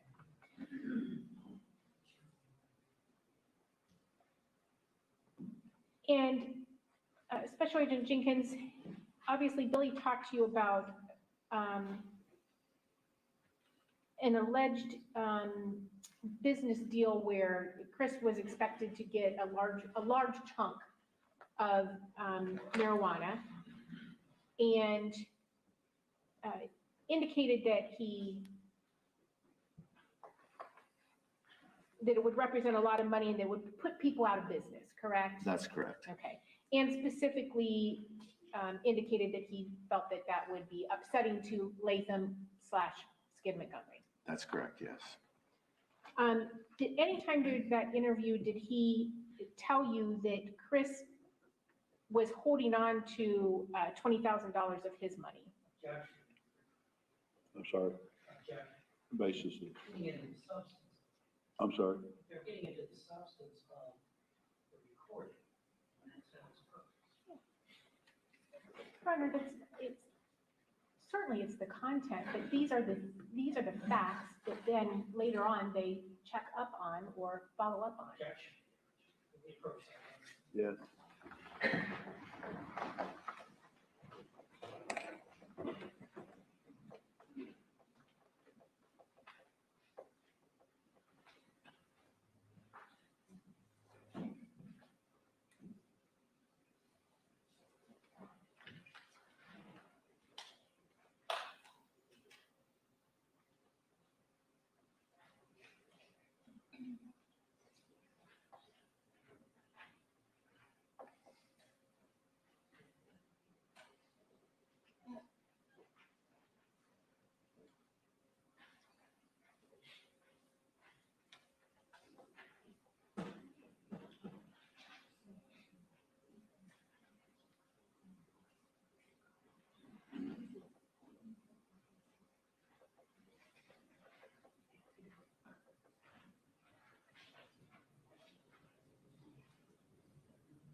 Okay, Special Agent Jenkins, at any time during that interview, did Mr. Wagner indicate to you that Chris Sr. was holding on to money of his? Of Billy Wagner's? Correct. Yeah, I don't recall that. Okay. And at no point did he indicate that he was part of that deal that Chris Sr. was in regards to this large chunk of dope that was supposed to come in? That's correct. He did not.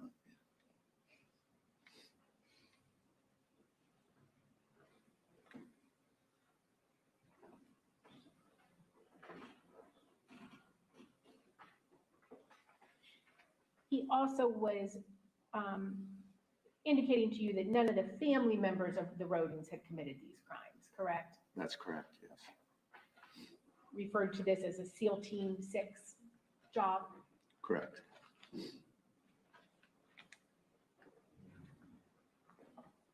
And he says that this was supposed to come from someplace out west, but does he ever mention the state that it was to come from?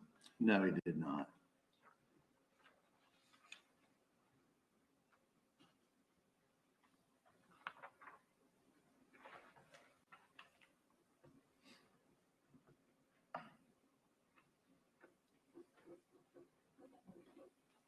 And he was indicating to you that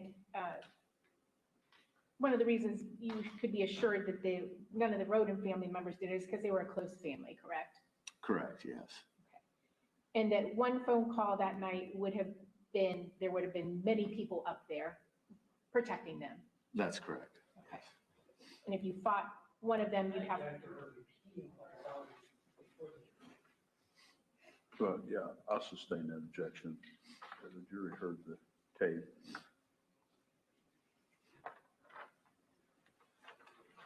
At any point in that interview, did he indicate that he was involved in the murders? No, he did not. At any point during that interview, did he indicate that Jake Wagner, George Wagner, or Angela Wagner were involved in the murders?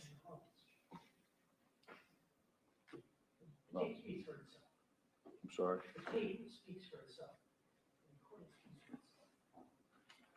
So what is that? Well, the tape does speak for itself. I don't know that going on what was in it, what was not in it is the correct way to do that. I'm going to sustain the objection.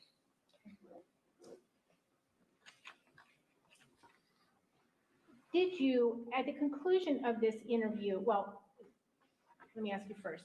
You asked Billy Wagner about a fight that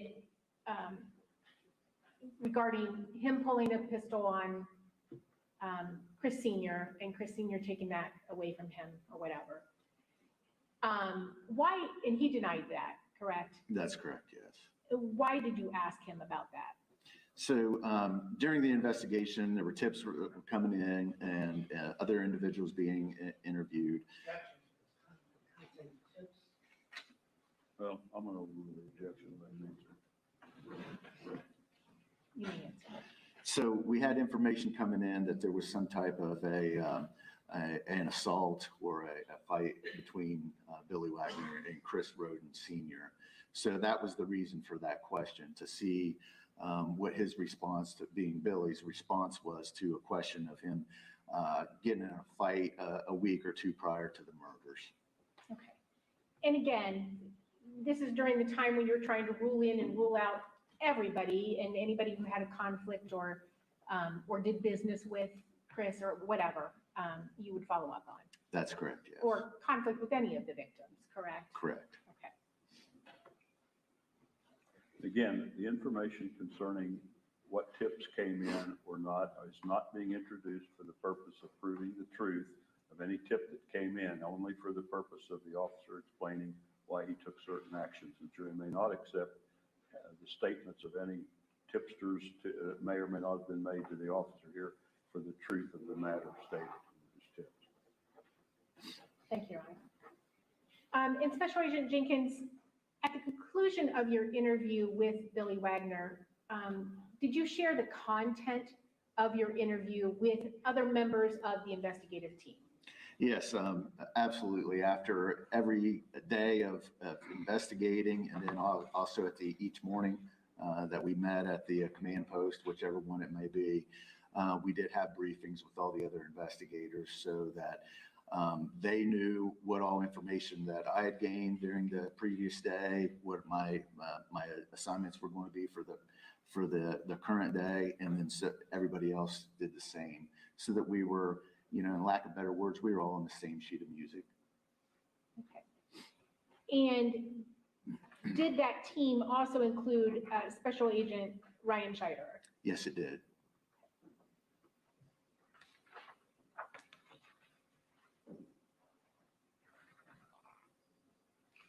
And just regarding the content of that information, would that information then would you further investigate the content of that information from that interview or any other interview that you did?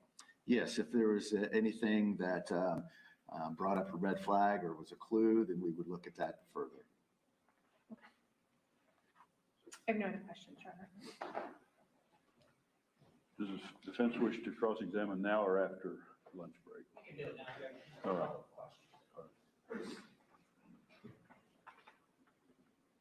Good afternoon, Agent. How are you? I'm fine. Good. Thanks for being here. Just a couple questions. The voice we heard questioning Billy, that was actually your partner? Yeah, so most of the interview was conducted by Special Agent Trout. And you were in the backseat, That's correct, and yes. you were secretly recording this, right? Yeah, we were recording it. It was a secret. Billy didn't know he was being. Billy may or may not have known it was recorded, but it's pretty standard operation for us to record our interviews. You didn't tell him he was being. No, So it was a secret, right? well, he didn't know. And Billy was a very large man, is that right? That's correct, yes. Do you know about how tall he was I would guess 6'6" in that range, and how heavy he was? maybe 280, 300 pounds in that range. But a very large man. That's correct, yes. And he kept talking about how his blood sugar was high that day. That's correct. Thank you, sir. I have no other questions. Any further? Excuse me. Just for clarification, there were times during that interview where you did speak up and you did ask some questions, correct? Yes, that's correct. Thank you. I have no other questions. Your Honor. Any further calls? All right, you may step down. Thank you, Your Honor. Huh. We're going to take a lunch Okay. recess. We will be in recess until 1:15. At 1:15, the jury is to assemble at the jury room downstairs. You'll be brought up by court personnel from there during the lunch break. You're not to discuss this case among yourselves or with anyone else, not to permit.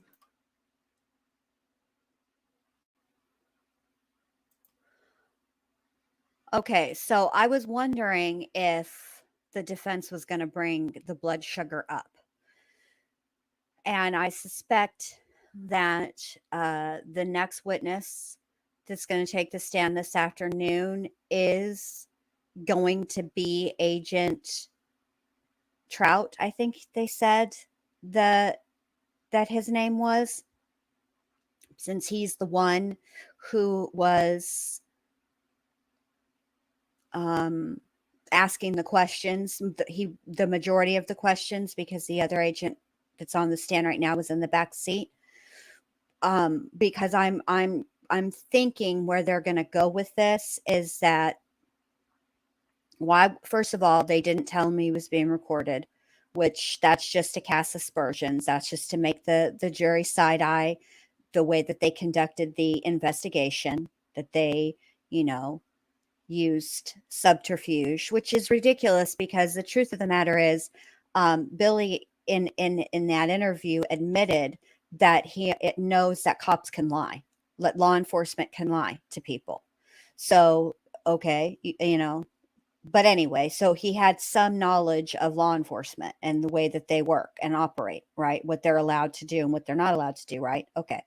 So then you have this blood sugar situation, and I suspect that they're going to be asking questions related to that because when your blood sugar is high like that, it's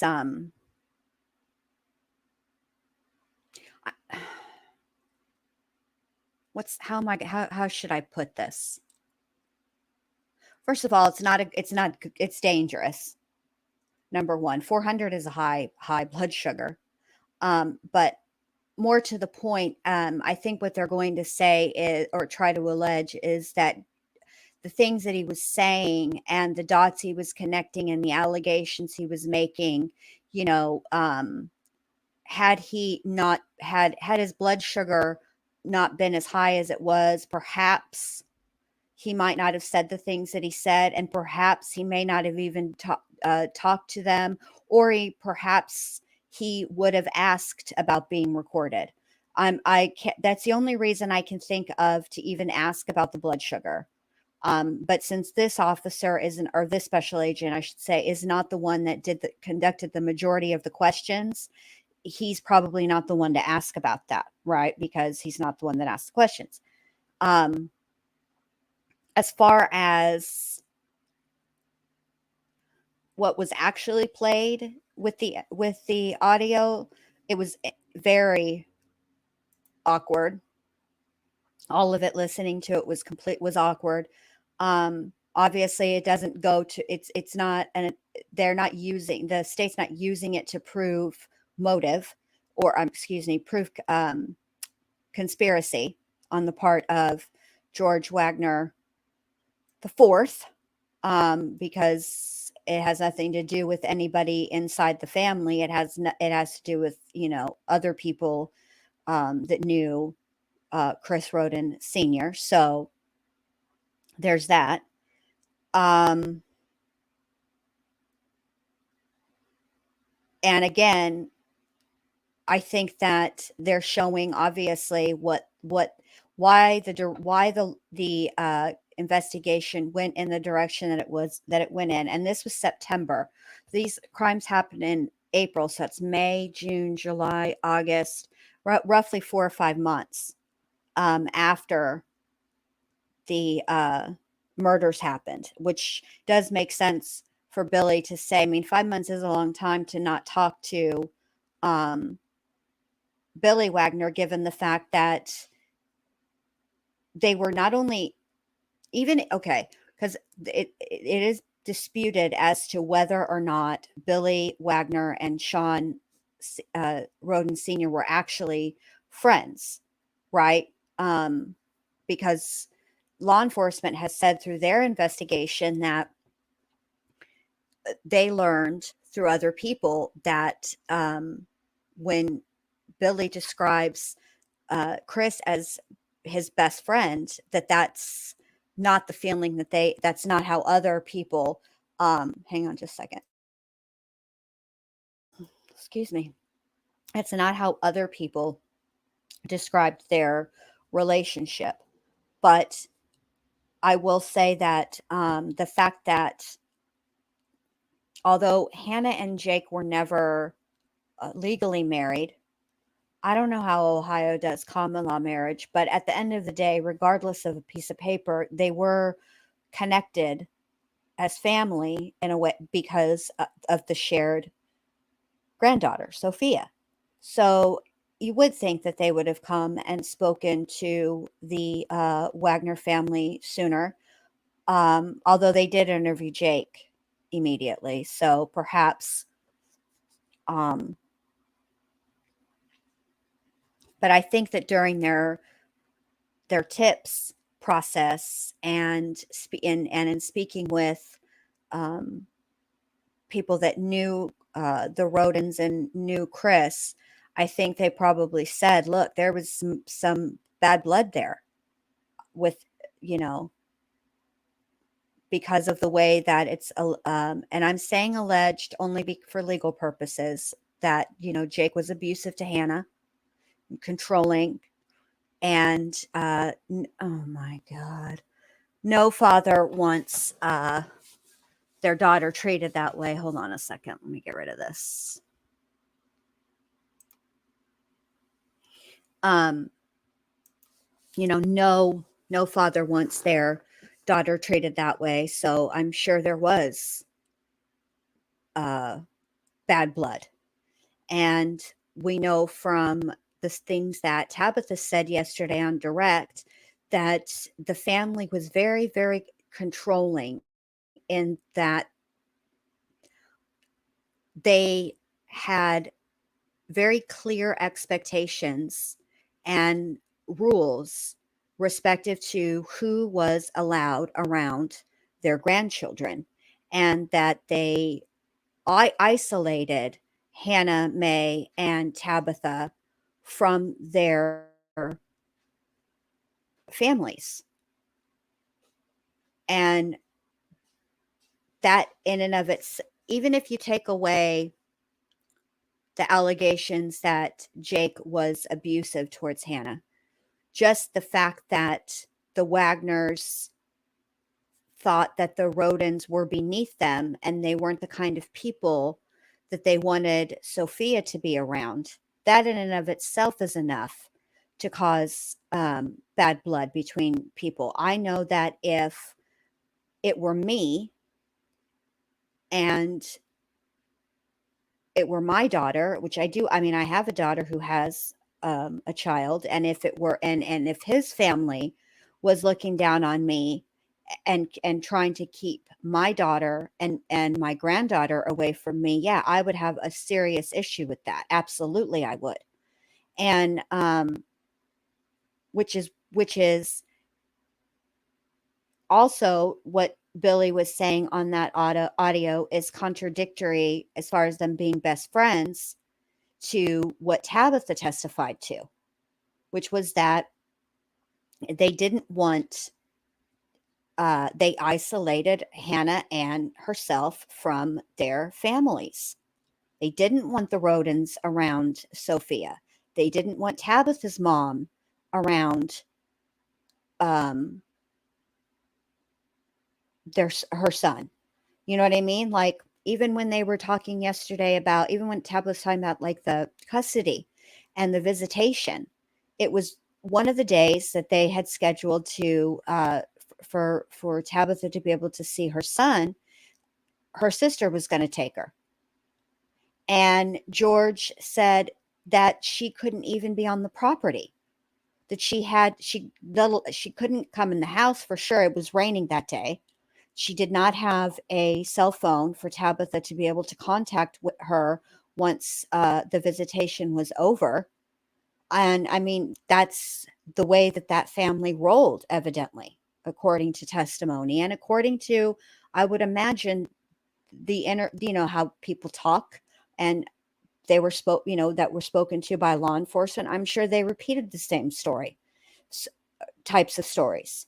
So, when you hear from, and the other thing that's missing, all that talking that Billy Wagner did on that audio, never once did he say, I miss my friend. Never. Never once did he say that.